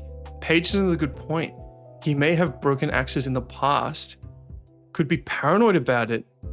Hello. Ah, you've caught me at a very opportune time. Ooh, why might that be? So how you doing? I'm doing good. I'm actually doing very good. Although I will say, while he's gripping the weapon the way he is right now, being quicker than him probably isn't too much of an option. Yeah. Because he's the amount of mobility that gives him is, yeah. And Paige points out there is a point at the top of the axe, and I believe there's a point at the bottom of it as well. When we go for a block on this, we want to see if we can, being on top of this, chop into it. We want things to get stuck. We want maybe for this to chop a bit under the chin of it. Like, we still want to deflect or block the hit, but we want to whittle away at this. But after we've caused enough damage that way, if he's bringing that down full force and you hit it in the right spot, that inertia of the axe head might be enough to crack down on it. And remember, it'll be a lot of inertia, because not only are we talking about Castasar, we're potentially talking about a Berserk Castasar. And I've just remembered, in all of this very particular, very specific swordsmanship, we do have the weapon manipulation here as well. I'm assuming he's not going to be very good at responding to weapon manipulation. He probably can do a little bit, but I'm hoping he's just not practiced in it at all. Actually, in the fight, he says weapon manipulation is for the weak. That's exactly what he says at the start of the fight. Oh my god, you're right! So this guy has actually fully gimped himself in that regard. He might use it like on other people's weapons, but I doubt it. What if say there were like 2 big blocks of concrete? What if I get him to swing at me? I dodge completely and have my sword like sitting on the concrete in a way where he just attacks onto the blade, and I can move I can move it into position as he's swinging. I can adjust it, and I'm 2 meters over there. So you're not taking the force of the blow. The concrete is. Yeah. It'll probably embed Outsider in the concrete. I didn't even think of that. I'm just thinking, perfect. Like, every way I think of him swinging at me and me trying to do something as he swings, I don't see it ending too well for me. But we have the location. That would be, if we're talking about this then we are leading towards the abandoned factory. Because everything that I have seen on it is typically your dominant hand goes higher on it. So he's right-handed. Not to be cliche, but the whole bigger they are, harder they fall thing tends to be pretty true. I personally think starting off the encounter with dropping down onto him for even just a single cheap shot. Fuck. I'm gonna write bury. Bury outsider in his person. There we go. That's from a YouTuber. Yeah. And then we can pull it out with weapon manipulation. And even if he grabs it and tries to hold it in place so I can't pull it out, then he's just fighting one-handed. And that's when we kick him in the nuts. What if you go berserk? I think he just wins in a berserk off. Rude suggested meditating before the fight to try to prevent me from going berserk. So we're going to put things in place to try to present going berserk. If I go berserk, we don't need to plan it because there's no planning at that point. Close quarters scaffolding. I like that. He will cut through it. For that, while it's there, that is a very good idea. He's got more armor than me. He came prepared, Sam. Oh, I'm sorry, I'm not the first enforcer. I'm just like the 70th or something. I don't know. So you're late too. I see how it is. Oh, I just, I didn't want to be an enforcer. All that matters is that I'm going to be the fucking last enforcer. Fuck. That was meant to be badass. That was so cool, and then you ruined it. It was cool the first time I said it. Time to get a hold of liquid nitrogen. I really don't know if any temperature-based weapons are going to affect the Valkyrie. Like, we emit heat beyond earthen comprehension. Minus 200 degrees Celsius will do some very large damage. I don't know. I mean, we said that Drogzev was damaged by liquid nitrogen to scare him. We said that Drogzev was damaged by liquid nitrogen. He's going to be afraid of it, even if it doesn't work. He thinks it'll work. Oh, shit. Fuck. We might not have called it liquid nitrogen. We might have called it Frost Giant's blood. Someone in chat wanted us to tell him that Frost Giant's blood was a powerful weapon. I have found that, much like us, humans can be... here we go. We did. So it's Castus R. I was removed from my base by humans with extremely powerful weapons. I did some research and it seems that they use liquid nitrogen, microplastics, Frost Giant's blood. Good going, Shram. Yeah. I'm sorry, I kind of remember the liquid nitrogen thing there, but that's happened so much this stream where people have just had ideas and then I've realized, wait, we actually have an established reason that this would work. The easy thing with that is obvious misdirection. So, as in misdirecting Castus's attention to the traps and then I do something else. Like maybe... Well, we just put a bucket of liquid nitrogen in front of him. Yeah. With the sign that says, "Drink me." You can replicate the sign across empty containers with some actually containing liquid nitrogen. Why is he not just going to drink them because it says "drink me"? Like we're doing a drinking contest to settle. Yes, that's the challenge that we're issuing.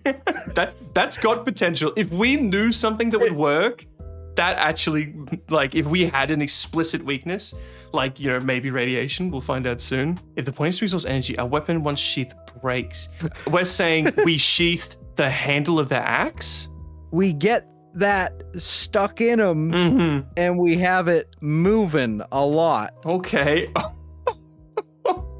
I mean, we've got to have him discombobulated enough for me to sheath it, but maybe that's where the pocket copper comes in and the liquid nitrogen.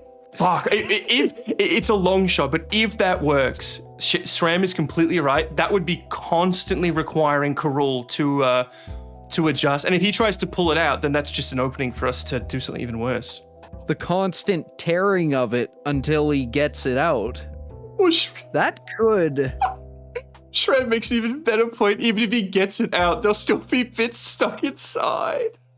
Because it'll heal over and trap, like the skin will heal over and leave the splinters. Oh my god. Oh. And then every, blunt force hit is gonna move the splinters. So that's where we start Mordhau.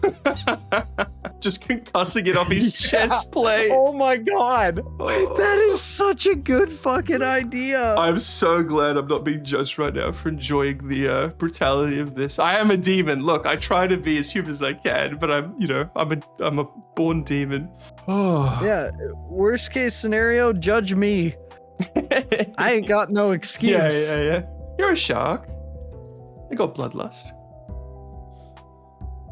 You're a shark that can't swim, though, so. Finally, we need to send the letter issuing the challenge from which there is no coming back. Is there anything we can do to convince him not to report this to Rurel? You know, like man to man, which is something Castus said. You'll present yourself at this location, assuming you're still capable of settling this man to man. Right, I like it. Subscribe if you want to see how this fight goes, even though you will only see it if I win. So let's just hope that that's the case and just unsubscribe if I don't. If you want to catch up with the lore and get involved yourself, check out the playlist in the description. It was the mailman, and I have received a letter. Oh! It is not written in English. Wink, wink, nudge, nudge. I usually read them and translate them beforehand so the viewers can see. It's from Rurel. So last time we spoke to Rurel, we sent her away. We sent her on a quest to hunt down a fake demon that we created named Steven, which was actually named by Pedals here. He told me to name the demon Steven or some shit. I think is exactly what you wrote. Yep. So we named him Steven. So we needed to distract her. So we said, hey, look, another demon's come through the portal that totally still exists and I didn't destroy, however many months ago. And he's gone rogue. You need to go take him down whilst we kill Castus without you knowing. Drugzev, I have not found a single Steven. However, many humans have stated to know a Steven, from what I can tell through their strange accents. This is not a dragon name. Are you so incompetent to spell the name wrong? I am now following one of the humans who knew a Steven. Perhaps they live together. My mission will soon be complete. Rurel.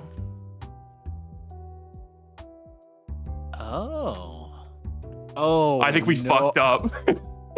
I should be laughing. We definitely did. All right, what do we do? Oh, no. Actually, I can probably find the original letter. This document, I haven't deleted it in a while, so we've actually got all of the letters. The new vow assigned to our mission has gone rogue. If you are as loyal as you claim, you will find him, but this time, kill him. Fuck. We really fucked up. He's gonna kill a dude named Steven. She's not in Australia right now. So the letter will probably take a bit longer to get to her than we would like. And this letter was probably sent longer ago than normal. You got the wrong name is a good start. Sounds like one of the random Stevens is going to take one for the team, but it's also going to set her up for the same kind of meetup as our letter. Yeah, so not only is a human going to suffer, but she's going to expect us to... She might even come back here to find the portal because we've agreed to let her go back to hell if she takes care of Steven. Oh no, if I say we, she's going to be more confident that we're communicating with the Spy Master, which we're not. But you already, in the previous one, straight up said, we thank you for your efforts. I did I say we? We have a new task for you. Yeah, because I at that time, I didn't think she was going to complete the task because it's an impossible task. You can't kill someone that doesn't exist. Shram's just saying, just educate her that Steven is a human name.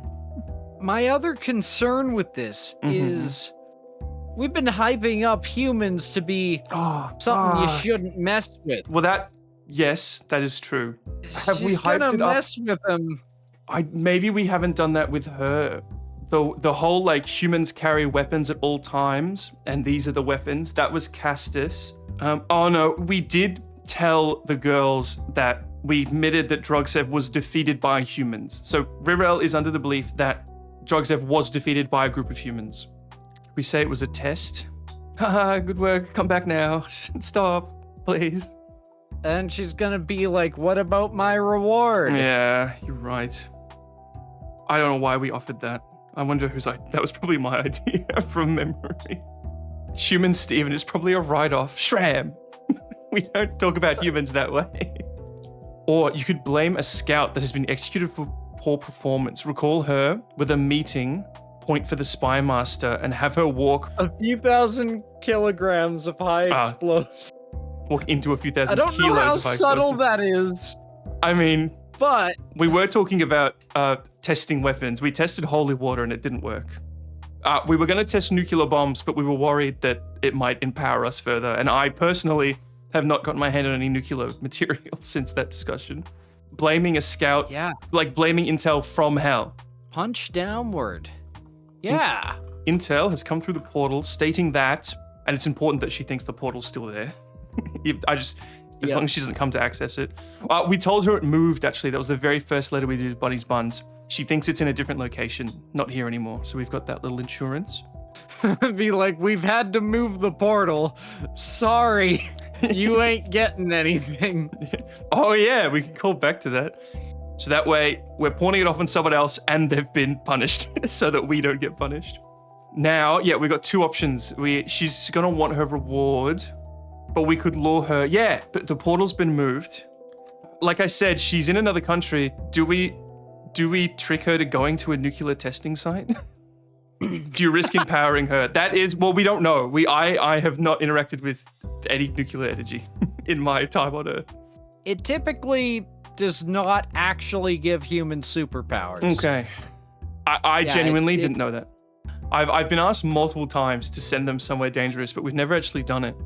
We could tell her, hey, the portal is currently in Chernobyl. If you hurry, you can probably get there before it's moved due to this previous security error.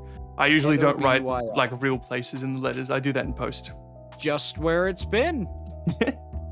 Oh, but no, we told them it was at that other address where the letters have been sent. Oh, there could be a temporary portal. Rirel, new intel has come through the portal stating that Stivahin has been found in Rowan. The Vow who gave us this poor intel has been dealt with.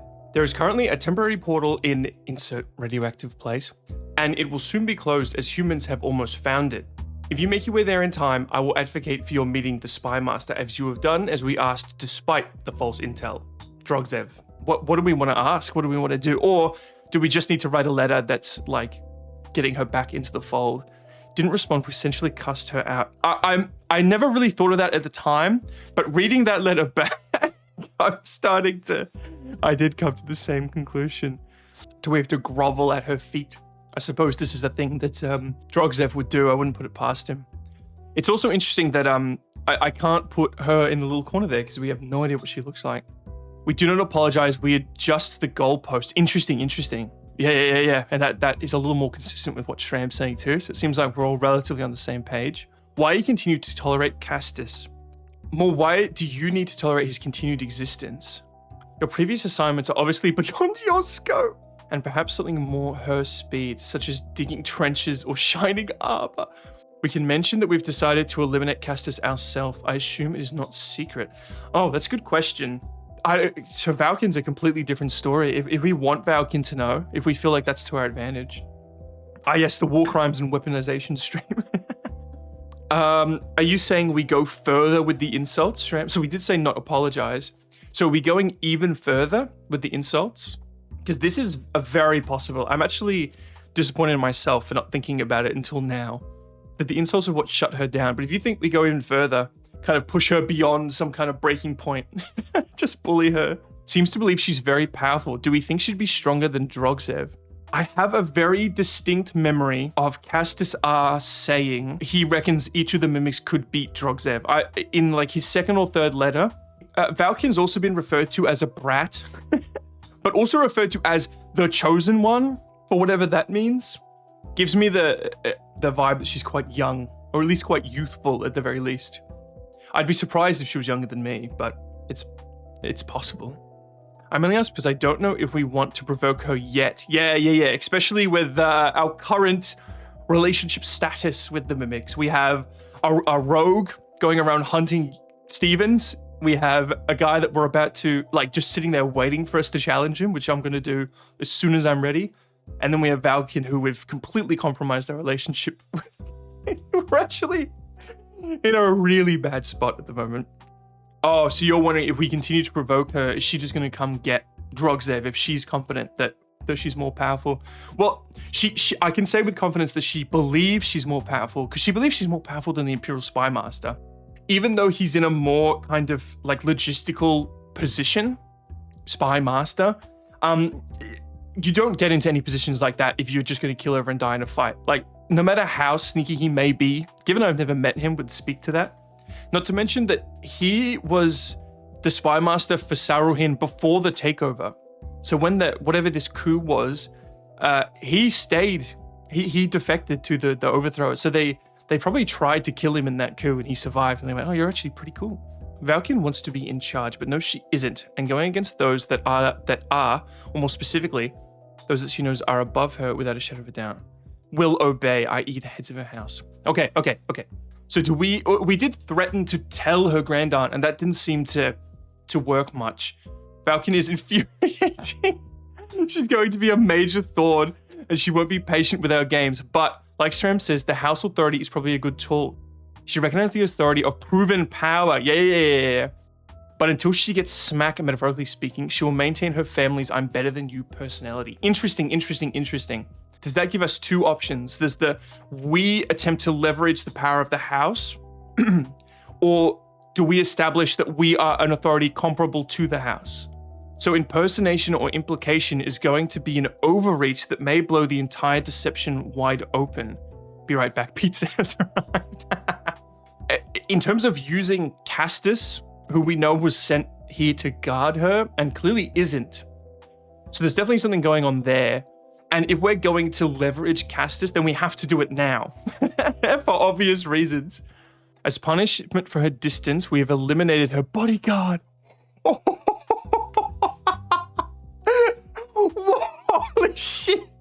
Holy shit.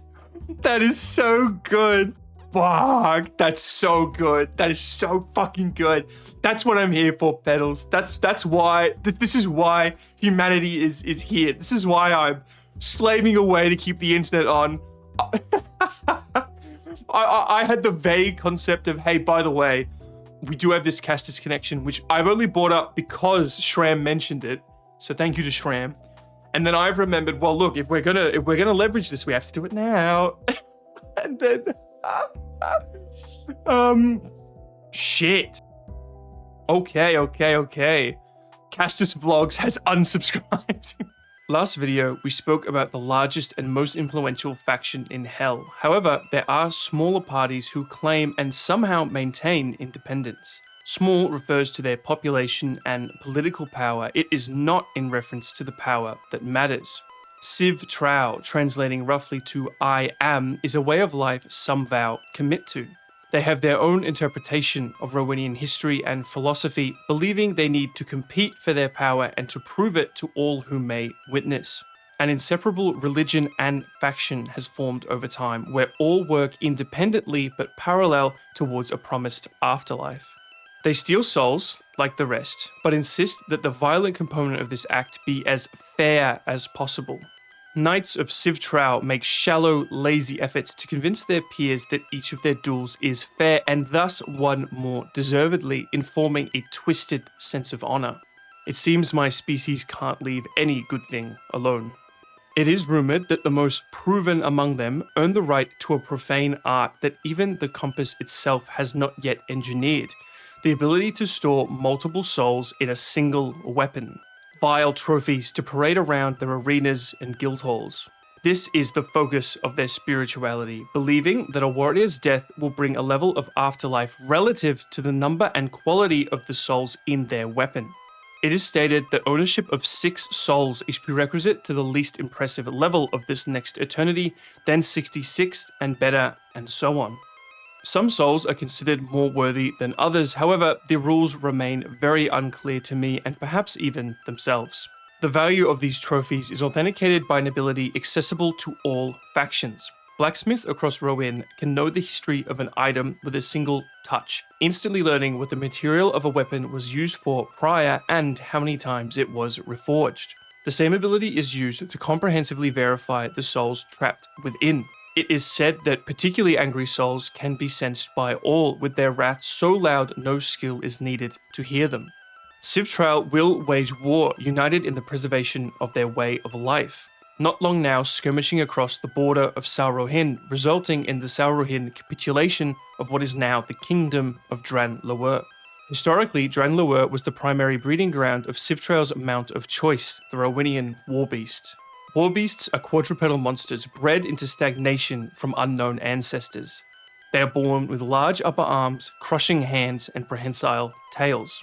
chosen for their large head crests, perfect for protecting a rider from incoming hellfire, and 2 crested protrusions on their back, acting like a roll cage should the beast be knocked off balance. Riders mount themselves on saddles between these protrusions, allowing them to maintain grip even when the beast walks on their hind legs, allowing use of their massive arms. War beasts are said to never stop growing, put to war when double the height of their rider and becoming the size of cities should they survive their rider's way of life. I often wonder if you truly understand the scale of the Val'Karul if you consider how tall I am and then how tall a war beast would have to be for me to ride atop it. It is often questioned how Siftrael have survived for as long as they have, given that they are seldom united and even when they are, fail to compete with the other major factions of Ro'in. The Knights have many times issued challenges to the other major powers in attempts to prevent war.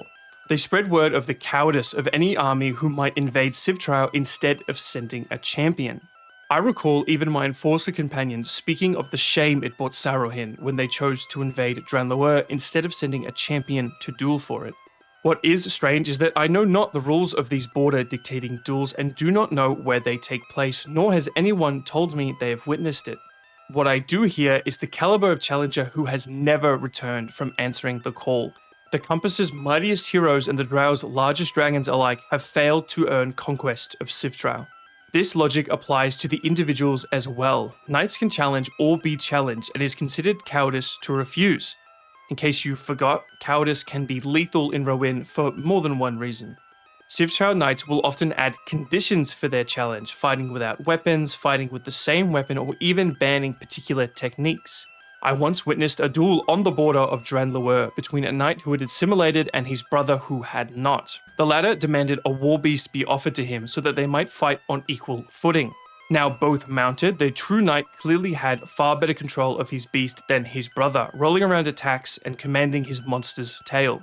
Swatted off and dying on the ground, the Saroinian brother, who had accepted the challenge, made his final words, "I never could master the beast, but you are nothing without one," before his eyes turned grey. The challenger walked back into Siftrael with 2 beasts in tow. Unfortunately for anyone who stands against the vow, Siftrael war beasts aren't the only monstrosities unbound by size, as one line of demons not only helms their own, much larger faction, but has grown so vast they populate every kingdom and empire in some capacity. The Drow, the largest demon family. It is said that all Drow descended from the dragon mother, who they claim was the most powerful of the first generation. Her offspring all display a unique trait, where their sons are born as powerful warriors with draconic features, but their daughters become powerful kaiju that humans might call dragons.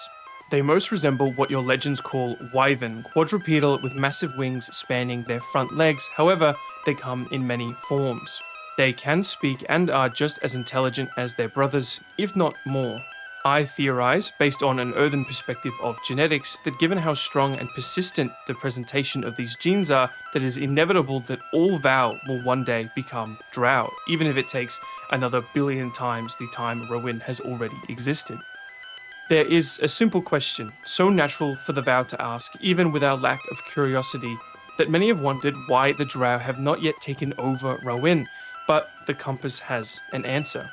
Aside from the aforementioned stranglehold the Compass has over the old lands, monopolizing the tool of our cursed longevity, it is known that the Dragon Cult and the Compass made a deal before the First War. The second daughter to the mother herself, Borenrel, was given to the first congregation of priests that swore to protect the Compass. A powerful dragon to ever serve the priests in trade for limited but guaranteed access to crystals and souls. An unfortunate lack of foresight, as all of the Dragon Mother's remaining trueborn daughters left her or betrayed her in time. This alliance stands to this day, however, many believe that the Drow are happy to steal souls and crystals where possible. It's hard to resist their strength and hard to prove that they did it when they flee so quickly. I call the faction a cult, as they also have their own spiritual beliefs. The non-Drow loyalists are told that an afterlife awaits them should they serve the Drow for their profane lifetime. This goes as far to state that the Drow see the same afterlife only if they accept the service of those pledged to them. While Siftrael borders what is now Sarohin, and so is in the same corner of the old world that I have spent my time, the Drow lands are very far away. Siftrael claims that their land, as it borders the old lands, does extend into the wild and unpredictable outlands, where the Compass holds no sway. It is known with certainty, however, that the majority of Drow land extends far beyond the reach of the powers that be. They do have a presence in what is said to be the center of Rowan, but the majority of their doings and influence are unknown to those not serving or served. You may recall that in my debut, we witnessed a Drow entering what I can now confirm was the siege of Dunwale's capital. It is a surprisingly safe bet for me to assume that a Drow was present and fighting for either side, as Drow range so far and wide that they join many other factions in their own self-interest. Many will join a kingdom where they're the only dragon, simply for the status and sense of superiority that this will bring. The greatest mystery of the Drow is the whereabouts of the Drow mother, as she has not been sighted in so long that many assume her dead.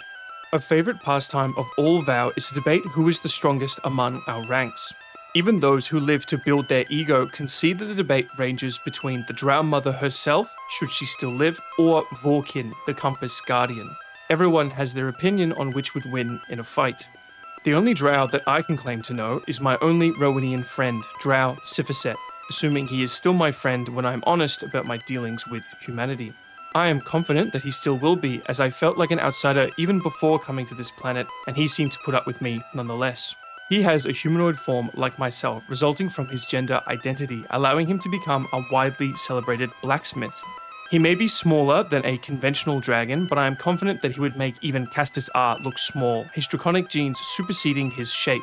I have asked how a Drow so old and so skilled found himself in the slums of Saurohin, taking commission from a Dunwaley farmer turned trader, but he was never comfortable enough to answer. He is known to the imperial family of Saurohin, as I watched him form masterpieces even for Emperor Drexfi himself.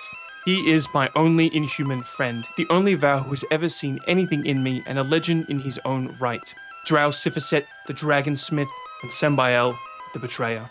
When, and if we defeat any of the mimics we are attempting to neutralize, we have the opportunity to visit a blacksmith in Rowan and reforge any of the metals we have looted from the mimics into new equipment. So naturally, I asked the outsiders to give me their input. Our focus was on a new weapon to make up for the weaknesses of my current one, and it's okay, outsider, we still love you. First, I asked if a new weapon should have runes on it to enable weapon manipulation. If it does have runes, like my current sword, it allows me to control it with my mind. However, while the weapon is more likely to obey me, others with the same skill can attempt to as well. It was concluded by all that my second weapon should not have runes, as to give me one that can't be pulled away. We spoke about commissioning javelins or a shield, but ultimately landed on a dagger to enhance armor penetration, defense, and mobility. On the topic of weapon manipulation, we wonder if this technology can be applied to armor, the first suggestion being enchanted gauntlets, so I can manipulate them from a distance. This would be particularly effective due to the practical uses that you can think of, in addition to how embarrassing it would be to be grappled by floating gloves, further disempowering our opponents. Placing these runes on the inside of the plates would enable a further level of deception. I then ask if we feel that thickening my jacket and lengthening the collar would add sufficient neck protection, as I continue to be roasted for how exposed my neck is. The outsiders agree, but suggest that the addition of a helmet would be much more effective. I explained that getting a helmet over my horns, even with custom fitted horns, will be extremely difficult, to which I am first asked to shave them off. Once I remind them of my yet to be seen horn laser, they take that back. We theorize about using runes to assemble a helmet, however, the above discussion discourages us. Perhaps we can use a chainmail base that we then use to attach a multitude of plates to, each custom fitted to wrap around my horns or intersect at them. However, this would take an extremely long time to equip, especially in the absence of runes, making me vulnerable to ambush, something we must factor into all things, given that I'm living in what was the demon's forward operating base of sorts. This was then made more poignant, as it's pointed out that a skilled demon could probably use this helmet to crush my head with relevant ease at any range. I personally love the idea of a war mask. However, as much protection as my horns naturally provide, I am vulnerable to aerial assault and have been made aware of this many times.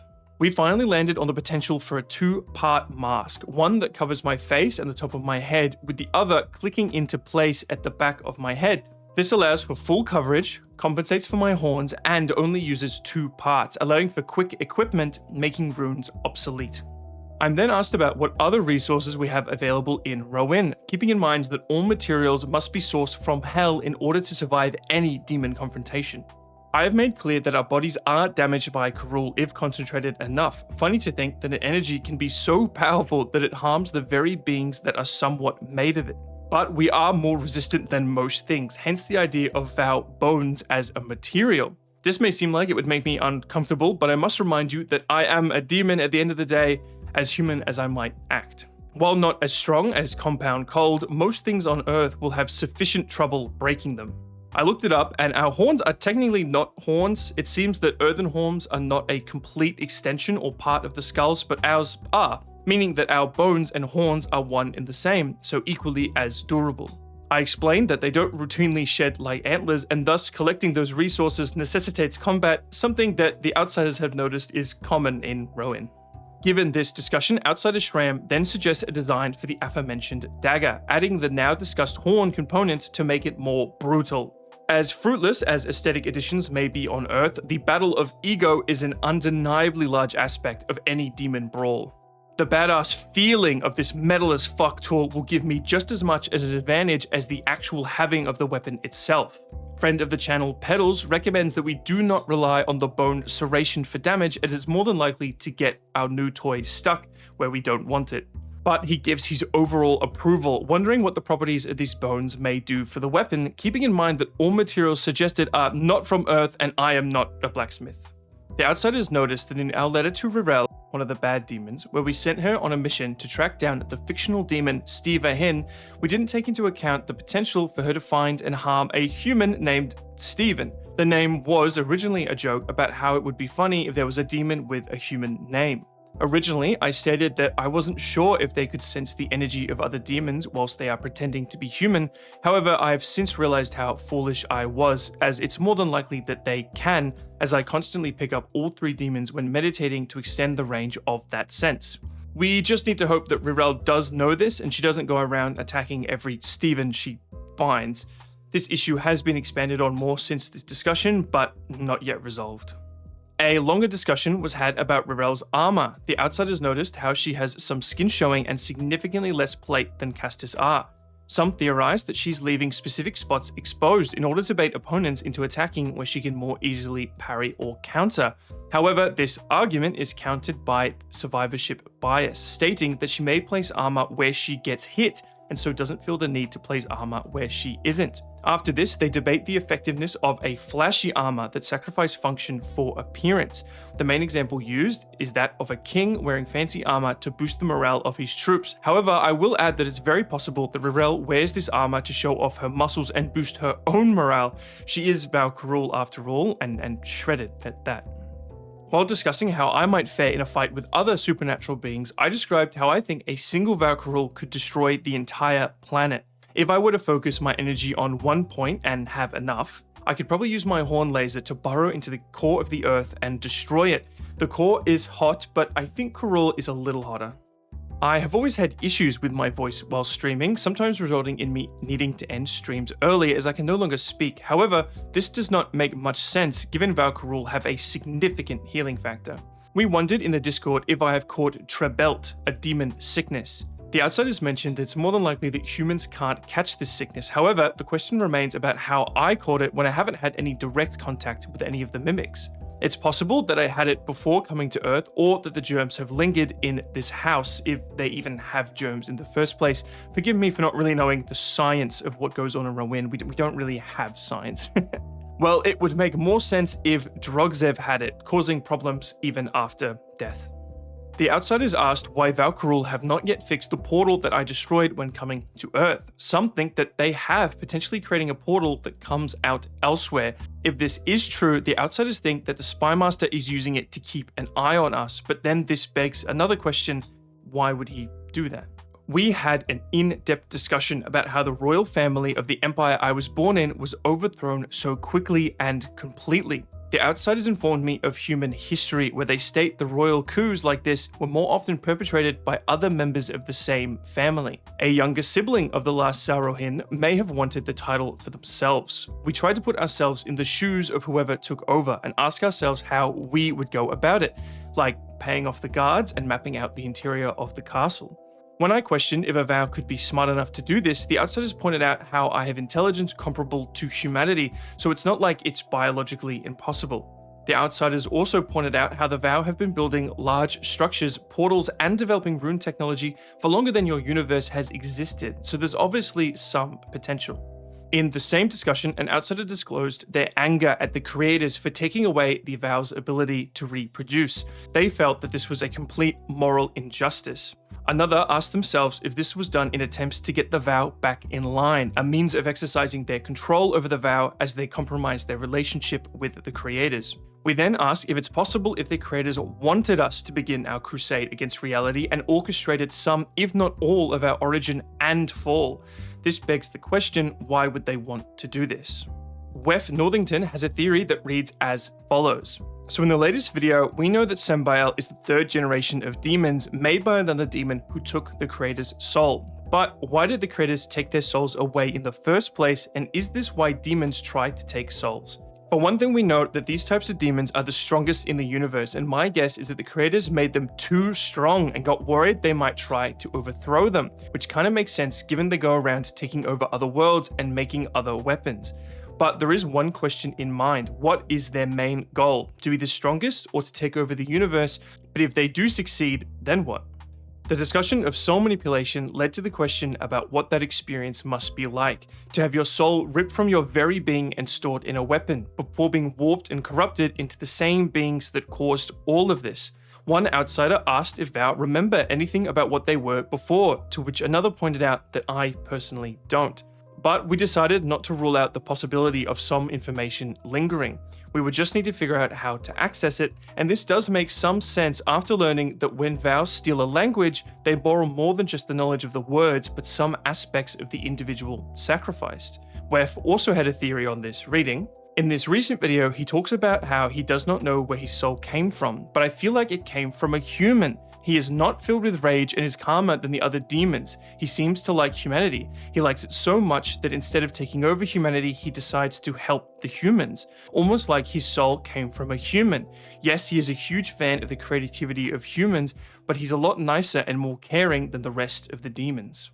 Wef had some further great theories that didn't fit into the prior topics and thus will be read here. The first is about the death of Drogzev following my recreation in this video. It was very clear that I released this video for the sake of transparency, and I take any opinions that result from it. Sambi'el is in the wrong. In this recent video, we have an audio of Sambi'el and Drogzev talking when they first entered the portal. Sambi'el confronts Drogzev and asks if his plans result in the killing of humanity. Without a moment to think, Sambi'el kills Drogzev before he can fully finish his sentence. If Sambi'el had waited, they might have been able to work something out and change up the plans. Not to mention, the last thing Drogzev said was, of course, but. If he had let Drogzev speak, he could have said that he had a workaround to not kill humanity, and maybe, just maybe, Drogzev could have been the one to save humanity. He had the plan, he knew their weakness, he stalled Castus R, he could have helped Sambi'el keep humanity alive, but Sambi'el could not hold back. I must confess that this does make me uncomfortable, but it's a very valid theory that I cannot easily dismiss, and thus I will not. His last theory was the result of my appearance on the Buns late night show with Bunny's Buns. This one might be a stretch, but what if the energy that Sambi'el runs off is creativity? From the late night talk show, we learned that Sambi'el thinks that creativity is the best thing about the human race, and he mentions this a lot. He mentions that creativity is so special for him and humans.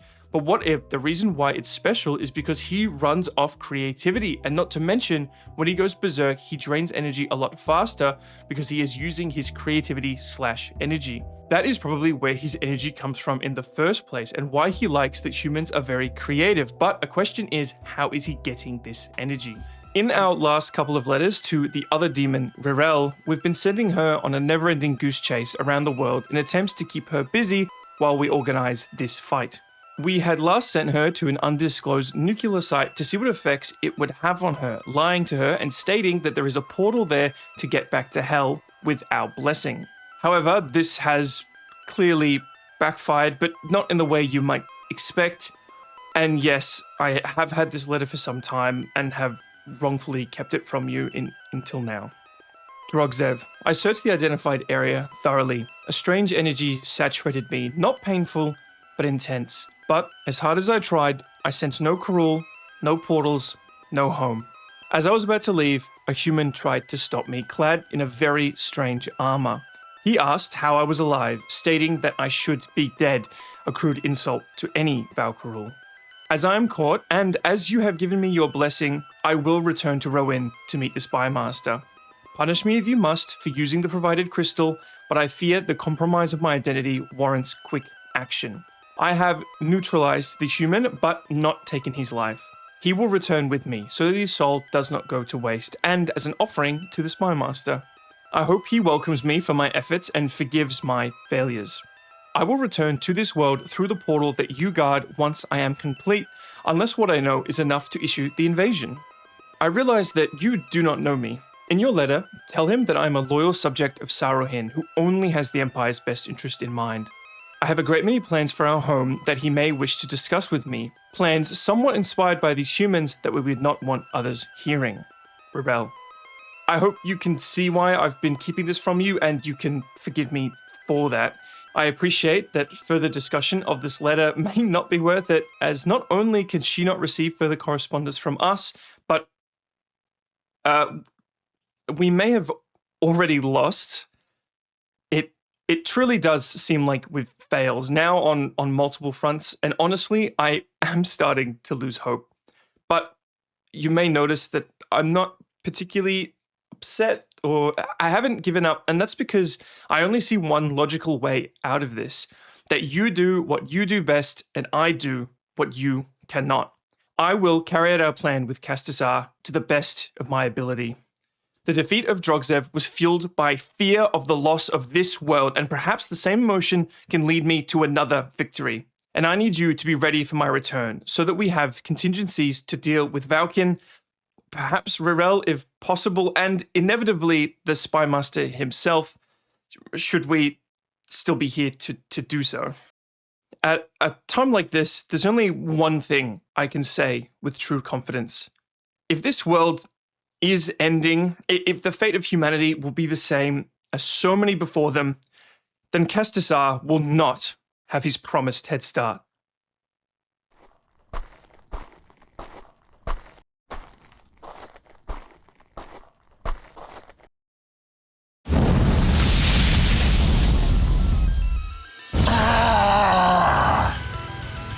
Where is Drogzev?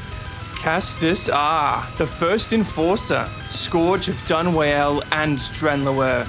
I don't know which of us is more traitorous. You'll meet Drogzev soon, if you've earned the same afterlives. Who the fuck are you?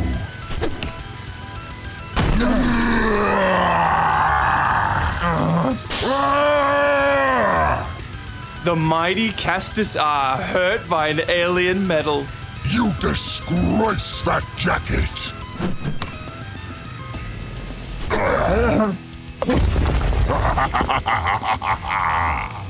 You think I would face you without a plan? I bring human weapons proven to hurt our kind. So far, my elder, and get fooled by every line I fed him. Drogzev is dead. I set up this duel. I sent Rarel to humiliate you. I've controlled every step you've taken for the last 2 years. And the best part is, humanity helped me do it.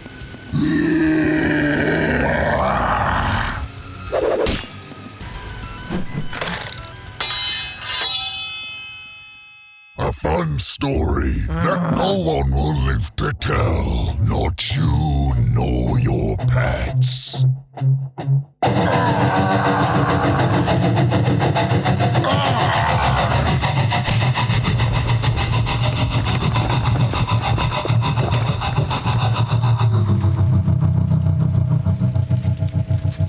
I am the first enforcer. I've slain whole planets in a single strike. By what's right. You may have been the first to oppress his own, the one who destroyed my life and my home. But on this day, I become the last enforcer, and you, first vow, slain by humanity.